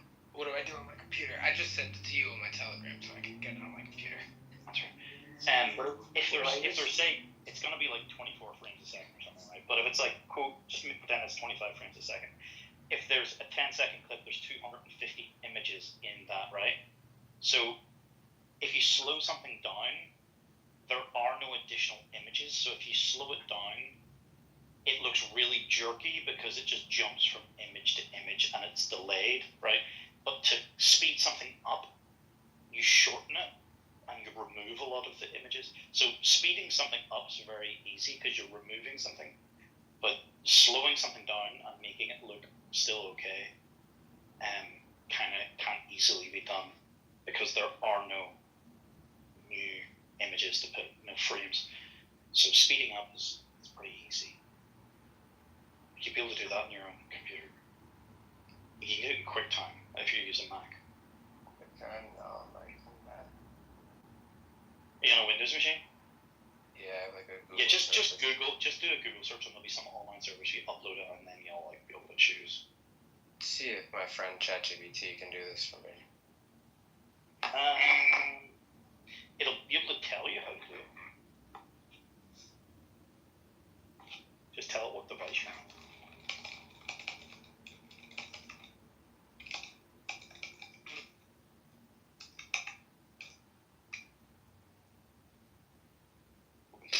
This thing is the goat. Yes. GPT? Yes, upload the video and I can speed it up for you. If you have a specific speed in mind or a custom speed, let me know. Okay, let's see. Ask it what frames per second FPS the video is that you've uploaded.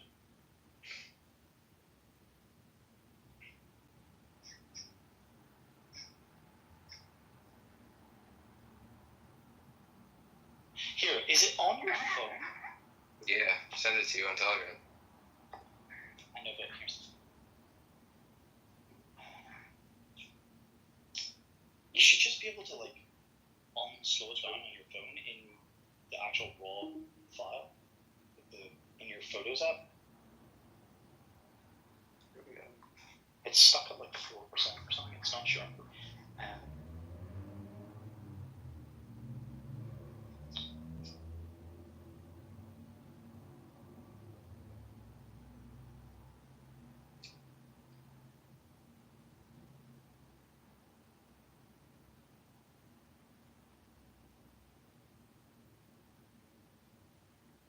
Listen to me. I'm sending you my swing, Tim. Okay, so. Not a very good hit, but I couldn't find many things. I have like a million videos of my dad, but there's very few of me. No one ever records me, so. Yeah, no, that's the fun thing about being fun. This is crazy. This does it. It just said 2 or 3x speed, or if you want a natural looking speed for the swing, I said natural looking speed. Successories, that's what that shit's called. What I mean.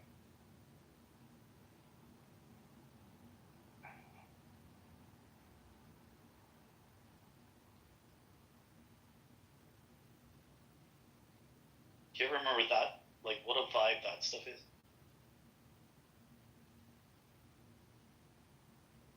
Like, you're a paper man, you like quality stationery, don't you? I do love.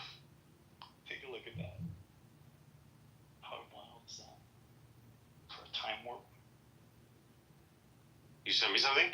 Yeah, take a look at that.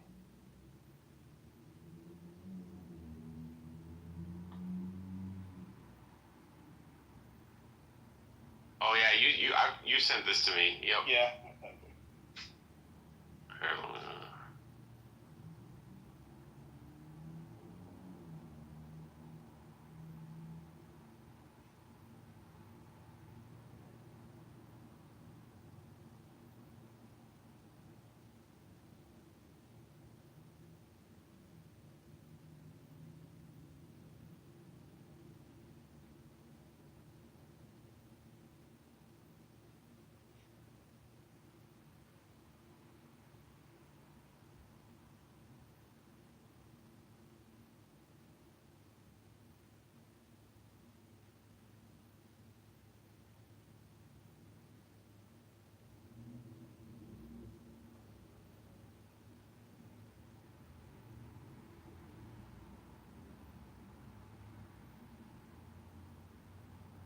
Yeah, Lou needs to send that clip.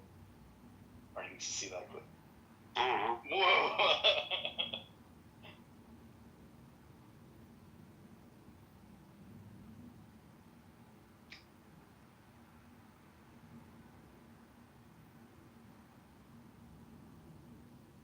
What the fuck is it?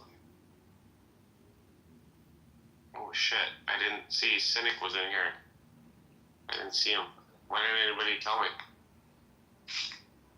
Does he play golf? He said, "Let me smoke Tim." I only like girls smoking, bro.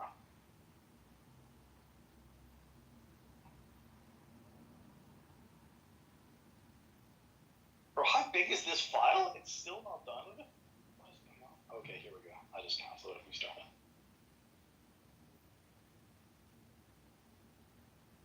Have you seen, someone was making a comment the other day, have you seen, who is in the room? Actually, my phone's on the windowsill. It's on charge. Who's in the room? No, he left, but I'm seeing if he'll come back. No, who is in the room? Oh, Danny and Rick and John.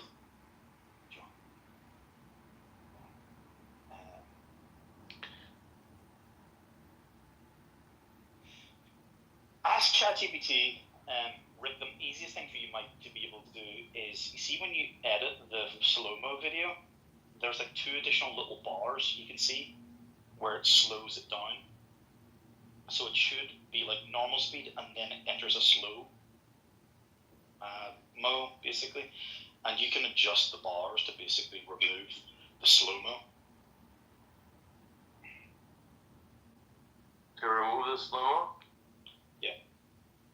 Because all it's doing is slowing it down. It can just play it.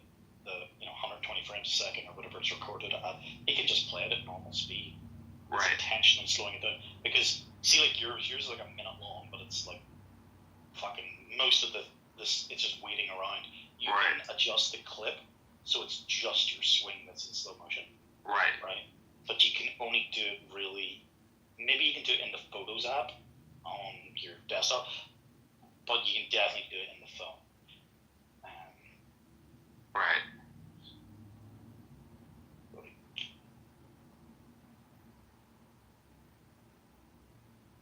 There you go, Rick. There's my swing.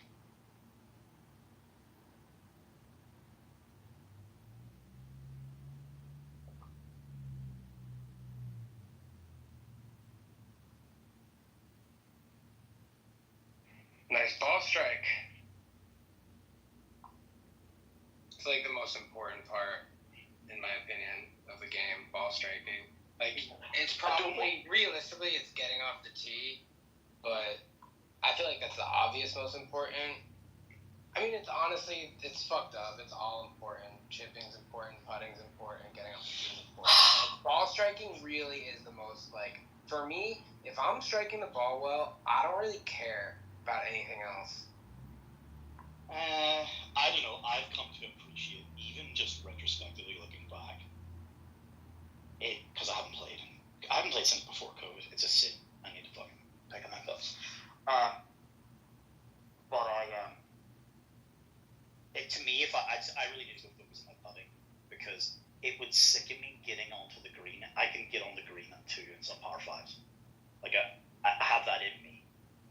And then to like fucking you know, like the 3-putt after getting on the it's just like I've done that.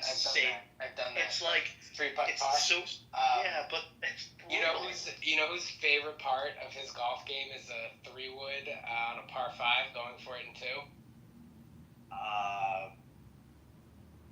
Bryson?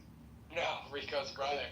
Oh right, really? I love the 3-wood. I love the 3-wood of the rough because it's kind of, if it's a good course, the rough kind of is like, it's almost like it's a tee, right? It's like, it should be like, I don't know what the cut of the grass is, or the if it's a fucking Augusta grass, or what was it, St. Augustine or some fucking grass.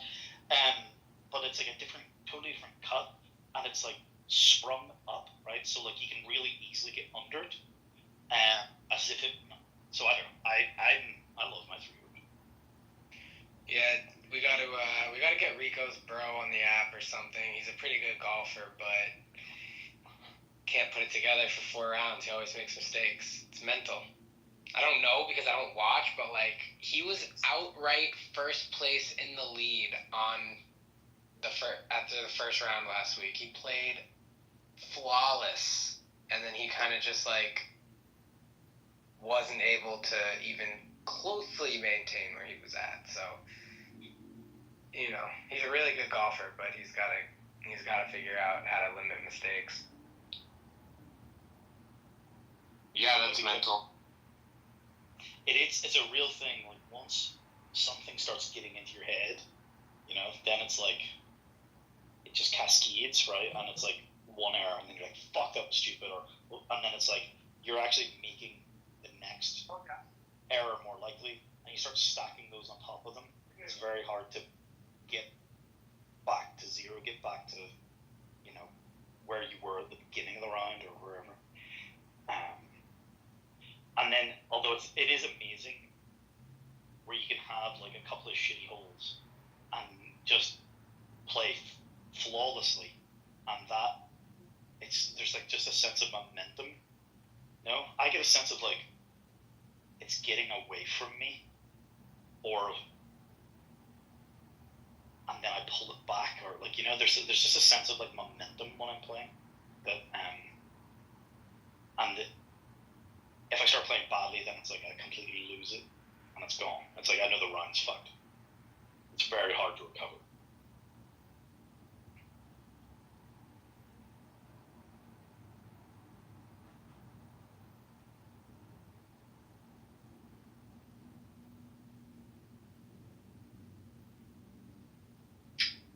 Listen to me.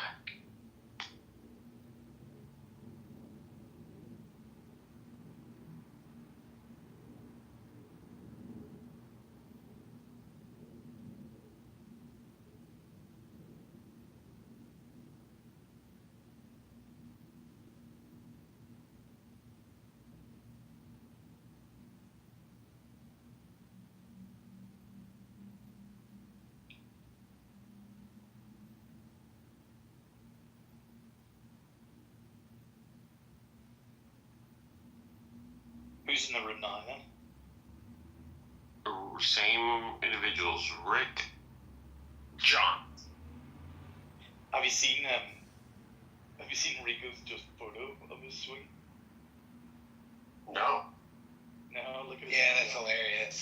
That's hilarious. No, okay, Pants but are tight as fuck. Okay, but what's hilarious about it? Right, we're all thinking something, right? Look. What are you guys talking about? Go look at his PTR. Is it still up? I don't know. Oh my god, that's funny. Rico Bosco. Is that Rico? Apparently so. Okay.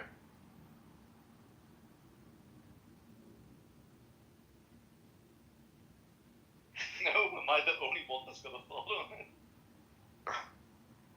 You mean like that tilted foot? No. What? Well, partially actually. Yeah, I did notice something.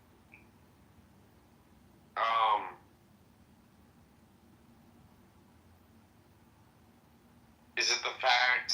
Let's see.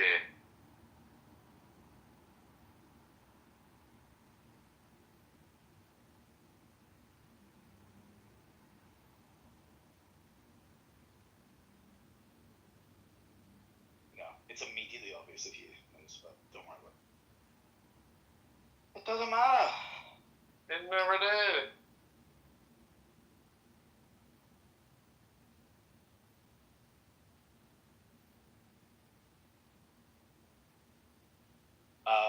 What library's that? You like that? Well, I find the Windows machine incredibly offensive. That's libraries for you. Library in the United States. Yeah. Well, no, that's libraries everywhere. We had two different computer labs or whatever in school. One was Mac and one was, I don't know, some generic fucking. Oh, do you know what they were called? RM. And you only ever saw them in schools. But Windows machines, RM. School. Computers. The hell? Desktop computers for schools. That's a different logo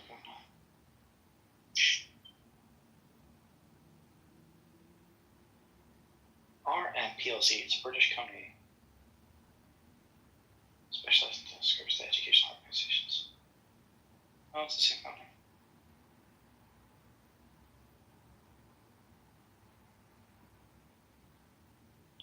Dipshits. In your school, did you all have your own unique username to log into? You could log into any computer in the school. Yeah, but I mean that was a long time ago, bro. Oh yeah. But they were fucking dipshits, right? Do you know why? Because there's obviously they've set up like a network, so you can log in. It's like just a client, just a remote client you can log into anywhere. But every machine locally still had an account called administrator, and there's no password set. You just hit enter. So I used to just log in as administrator, and the administrator didn't have like the filtered web browser, then whatever Internet Explorer, whatever the fuck it was, and you could just do whatever you want. I thought, so it was fun.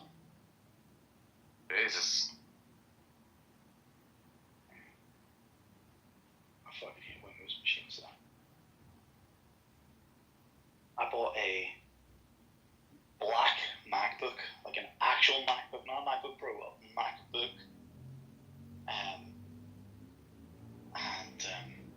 Yeah, I've never used a Windows machine since. It's a long time now.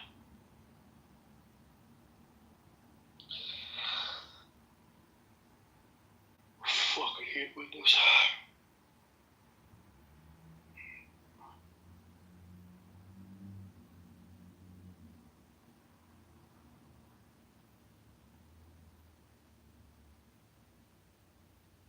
Is that the course that you have the office view of?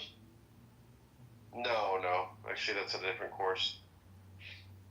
But I posted that photo just to show you. Notice that the back is contoured.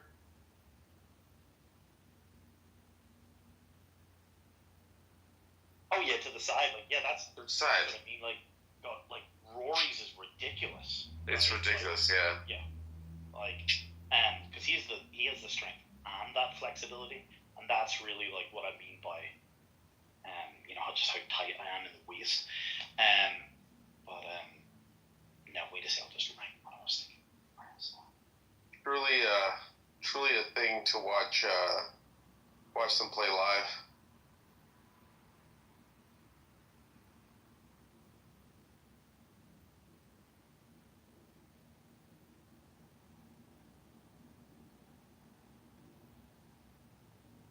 Here is a word. I don't even know how to spell it. I've never written this word in my life.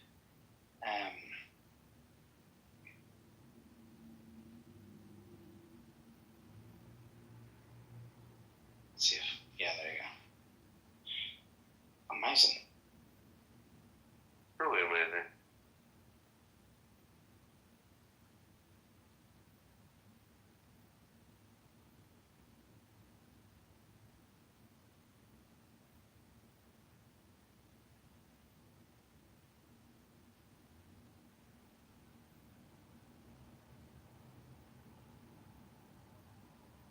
Look at Telegram.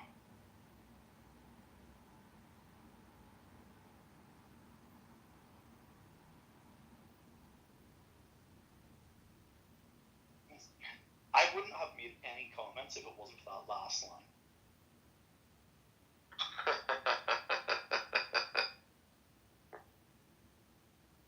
It does look like a week. Let's see. I don't know if this is everything. Oh shit. See, Rick, that's nice. See, Rick leads with his hip. About the swing? Yeah, you totally lead with your hip. I still gotta work on that, man.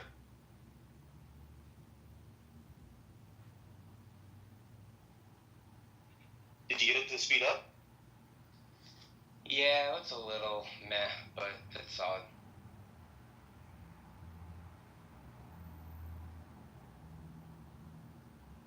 It looks like a well-maintained course. It's pretty good. I'll call your backswing a little short. Yes. Like there seems to be power being robbed there, but that looks like it was a good hit. I think. How tall are you, Rick? How tall? Like 5'8", 5'8.5". I feel like when I go back and when I focus on going 3/4, it seems like it goes the full way. So I do think I have a shorter backswing. Okay. Yeah, I think you've like another 45 degrees of an angle to club. I don't. My drive goes far.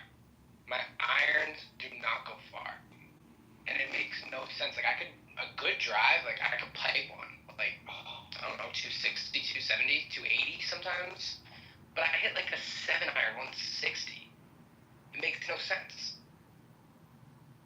Are your clubs the right? Have you had them So that, no, I don't have fitted clubs, no. I don't know. I suppose for more time than I've not. I've had a fitted, just slightly longer shafts. But it made a world of difference. I found. And you know what's really funny? Watching you watch Bryson's channel, do you? Mm-hmm. Watching him, did you see him try to play with these Costco Kirkman clubs? Oh yeah, that was great. Bro, okay, well it's amazing, right? But even, in fact, did you see him try the Tom Brady one where they're or maybe it's on Tom Brady's channel? That's so weird. Tom Brady's not a YouTuber. Anyway. He was great. Yes, and he was a bit preachy, but I didn't mind it in general. Although that course was a little shit. It's meant to be really expensive. I had to look it up. I was I don't know. I didn't like that course they were playing. But it was so funny watching Bryson try and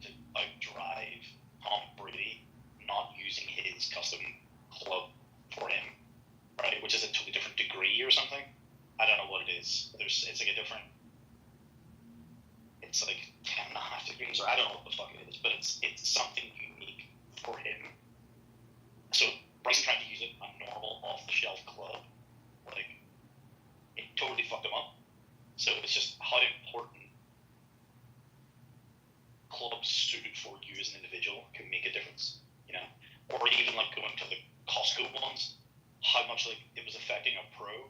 Although Joe was also amazing. Did you see where he tried to go and break the course record on a public course? Yeah, he didn't get and it. Like, you've seen him nail amazing putts, phenomenal putter. But when the greens and the course is such bad condition, there's no fucking way. You know, Actually, what he says the professional courses are easier because they're in such good condition. 100%. And I've been fucking spoiled rotten because, like, in certainly where I lived in Portugal, the courses are fucking phenomenal. You know, I couldn't imagine playing fucking. I wouldn't even want to play a course in that type of condition. That they showed on that episode. I don't know, because there's one bit where like I don't know if he's on the green, but he chips it and it's like more accurate than putting because he's obviously jumping over all the fucking shit because the condition of the green is so bad.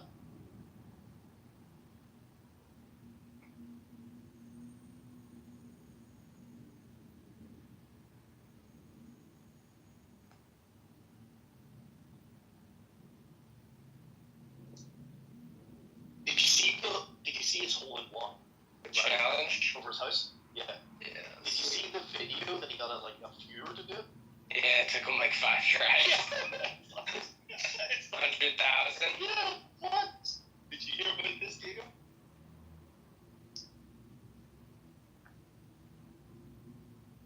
No. You know this Bryson DeChambeau? He did this series where it was like one shot per day, and he was like, it took him like 16 days or something to like get a hole in one by hitting a ball over the top of his house. Yeah, I saw it. I saw it. He got it on another video. You know, there was some sponsor, and he was like, you know, so they were playing on a golf course, and they were just going up to random people. It's like, you know, beat me for 20 grand, you know, or like play 2 people against one another for $1,000 or whatever. And then later in the episode, it's like, get a hole in one over my house. And it's like, they started the clock at like 9 a.m. But they were going to go all day, right? And it was like, you know, free shots, blah, blah, blah, as many as you want. You got like 7 or 8 hours. And you get a hole in one to 100 grand. Bryson took him like 7 or 12 or 16 days or something. This guy did it on his like 5th or his like 7th shot or something insane. Right? Right. Like, they thought they were going to be there all day. That's insane. He just did it like, it didn't even take him 10 goes. Jesus. Alright, Diego, T-Robs, John Kitover. I got a dip. Great catching up. Alright, thanks. Diego, wait, dinner this week? Next week? Obviously, the weather's terrible. No, the weather's terrible. Yeah, I think I could. I'm David. David's not gonna do it. Why not? He left already. He said he was only here until the day I saw him. Where's he going? I don't know. No, he's around. I don't even know where he lives. He's in Jersey, but alright, pop in the shower. I'll be around later, maybe, if you guys are still up. Peace. Alright, peace. I'm actually gonna go to sleep early tonight. I'm kind of beat up. I walked for 2.5 miles, which was longer than I ever normally walk, even in California, so. Well, 2.5 miles is getting you beat? Yeah, well, I also got super sick, so I haven't walked in. Yeah. And the weather not good as well still? And it's chilly as fuck, yeah. So. You got like a scarf and stuff? You know, that's funny you say that. I actually was like, where the hell did they sell a scarf? I need a motherfucking scarf. See, like a windshield on the back of your neck, and especially if you've recently been ill, like that's not fucking. Yeah. Yep. You know, stupid shit like that, which you forget about when you live in California. Yep. Alright, T-Robs. I'm gonna boom the room. Oh dear. You haven't heard anything from your girl then? Nothing.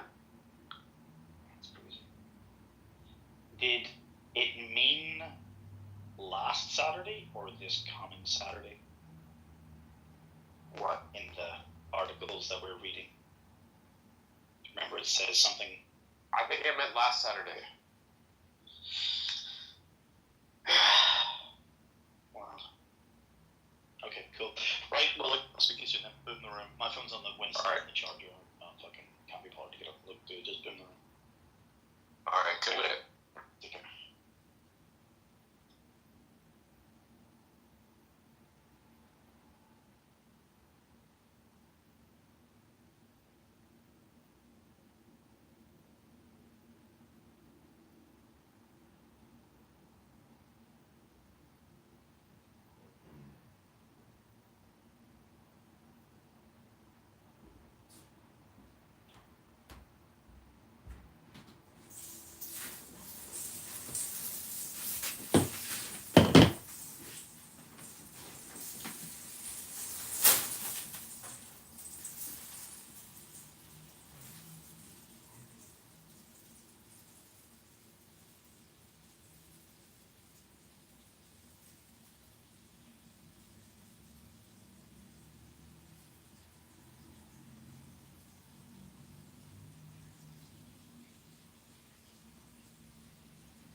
Erez and I, we haven't been dating at this point for so long. Hold on. We got people. I want the distance, close proximity. Shotgun's last resort. Yeah, that's, well, you need the whole arsenal, I guess. But then, you know what, this fantasy of mine, all the Americans have just come up from the southern border, and then, and they have all the weapons, so I'd be fucked. Anyways, even if I had my... You ever watch those shows, the Doomsday, I think it was on the History Channel, and they talk about best scenarios. I don't. It's like, that's why I said I was light. I'm like a mini prepper. It's like, it's more in my head than spending time doing research. There you go, James. Come with me if you want to live. The Terminator.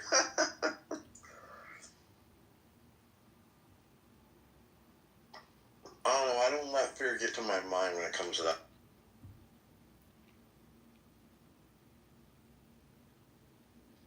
But I do. Get some gold and silver, too. I do. I have some. We have a dry storage, canned goods. We have a big vat of beans, rice. We have things we rotate all of our stuff. It just doesn't sit there. It gets rotated into our diets. Yeah, man, that's what I do too. And I'll always have like an extra something, extra sack, Costco fucking sack of something. I'll rotate it in. That's the way to do it, man. That's like the pragmatic way, right? That and I hunt. I go hunting twice a year. Like my buddy in the Santa Cruz Mountains, he goes boar hunting and he posts all kinds of stuff on IG about how to slaughter a pig and everything, or deer, hunting pheasants.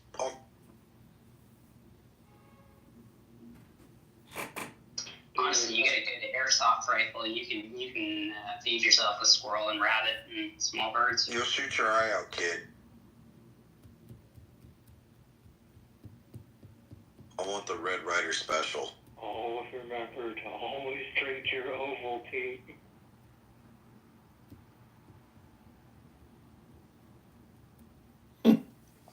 I crack up because I play airsoft with my neighbor, and these kids that play, they're running like they're playing Call of Duty. They're jumping and they're sliding on their knees, and it cracks me the fuck up. What do you mean? What are they doing? Like they jump over obstacles, they slide on their knees, they do dives. I've seen guys break their arms and fuck up their shoulders. Just what? Like playing? Yeah, playing airsoft like they're playing Call of Duty. They're actually moving. They're moving with their guns just like as if you were playing Call of Duty, except there's no jetpacks or nothing.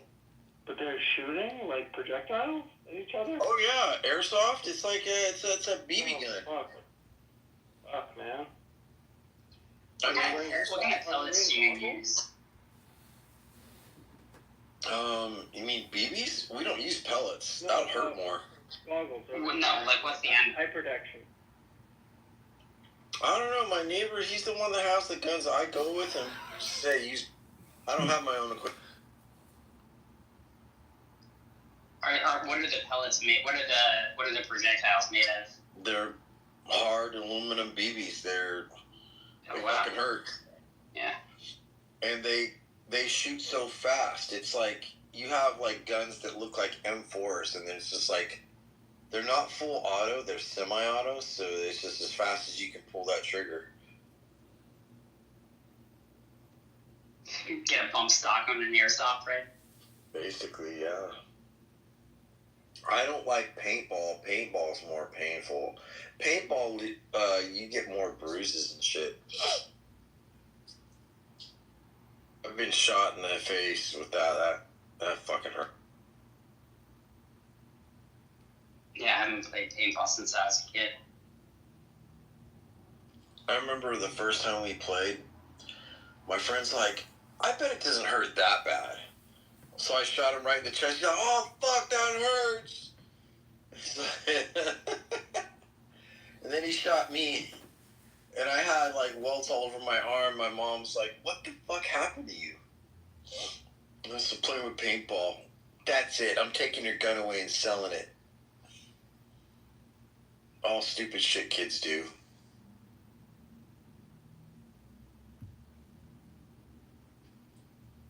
I grew up playing like kids from the Sandlot. That's the truth. I grew up with the Sandlot. I grew up getting into stupid shit, making forts, getting into fights with boxing gloves, dirt clod wars. I did all kinds of crap. So for me, I had an all-American, growing up.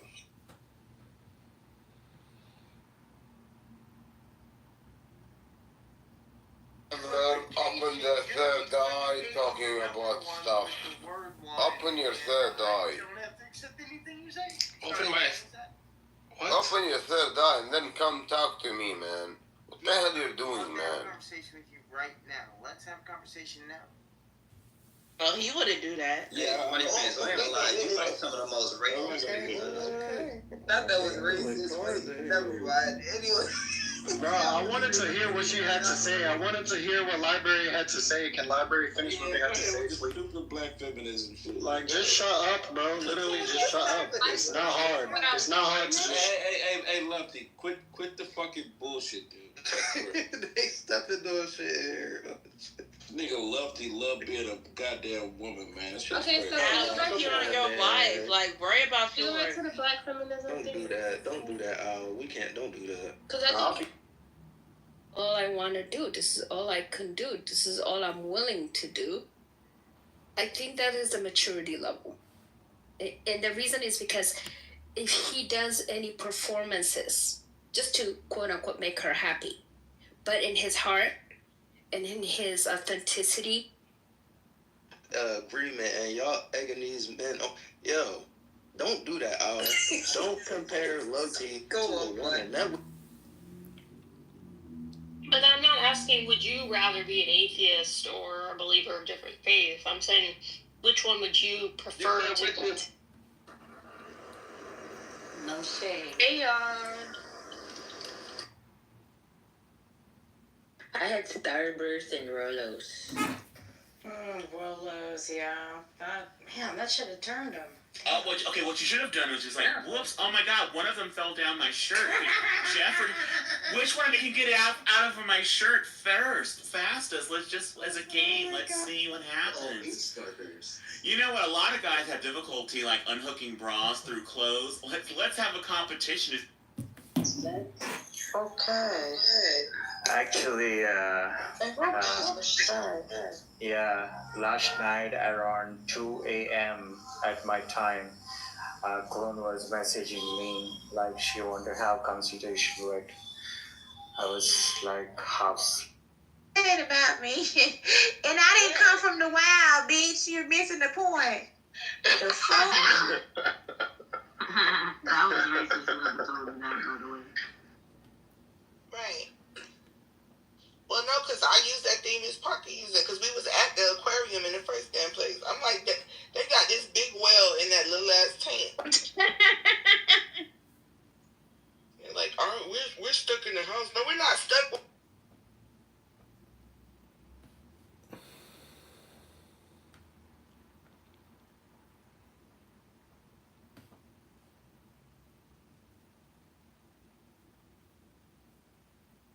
Things that take a while to grow in your body and then cut you down. I try to be doomer free, not growing any teenager.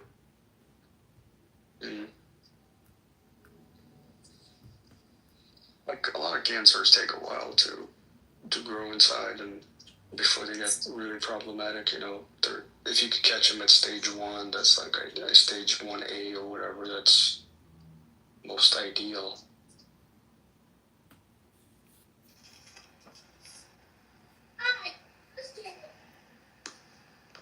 Reader. My fault, my mic was muted, sir.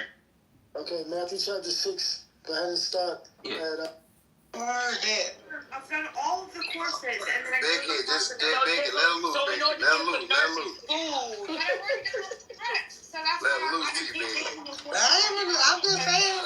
What you got going? Okay, what's the question? I get that ACT score. No, man, you know this. What score you need, though? Yeah, 17. You can't get any other 17. The higher the score, the higher chances. Like, because I took the ACT in high school. Yeah, you took the ACT. Okay, so you took it, but you got to take it another test. The only reason I'm going is because it's right my soul. Okay. A lot of people went to school. Yeah, go ahead. Thank you. He had to get that up. Imagine believing Anna Julia Cooper, an actual black philosopher. Y'all think everybody gets everything from white people? To move on from that. Why do you keep cutting her off? This is about my point. This isn't even about this dumb nigga. Like, that's what I'm saying. What's going on with it? Go ahead, DLC.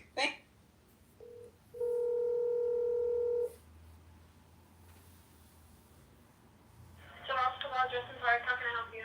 How can you place an order? Yeah, can I get a name, please? John? Okay, what can I get for you? Can I get the chicken shawarma pita? Okay. And can I get 5 falafel? How many? 5. Oh, 5, okay. And can I get a red sauce? Yep. Anything else? Can I get the coleslaw? A side of coleslaw? Side of, yeah. Okay, anything else? Nope, that's it.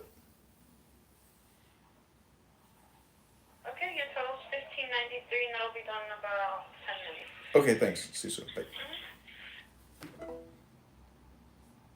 Takes from crackers. Yeah, black people have created entirely different grammars for understanding the inner workings of the world, which are more objective and more truthful because of the social location of black thinking. So it's not true that now it would be the case that black people who want to go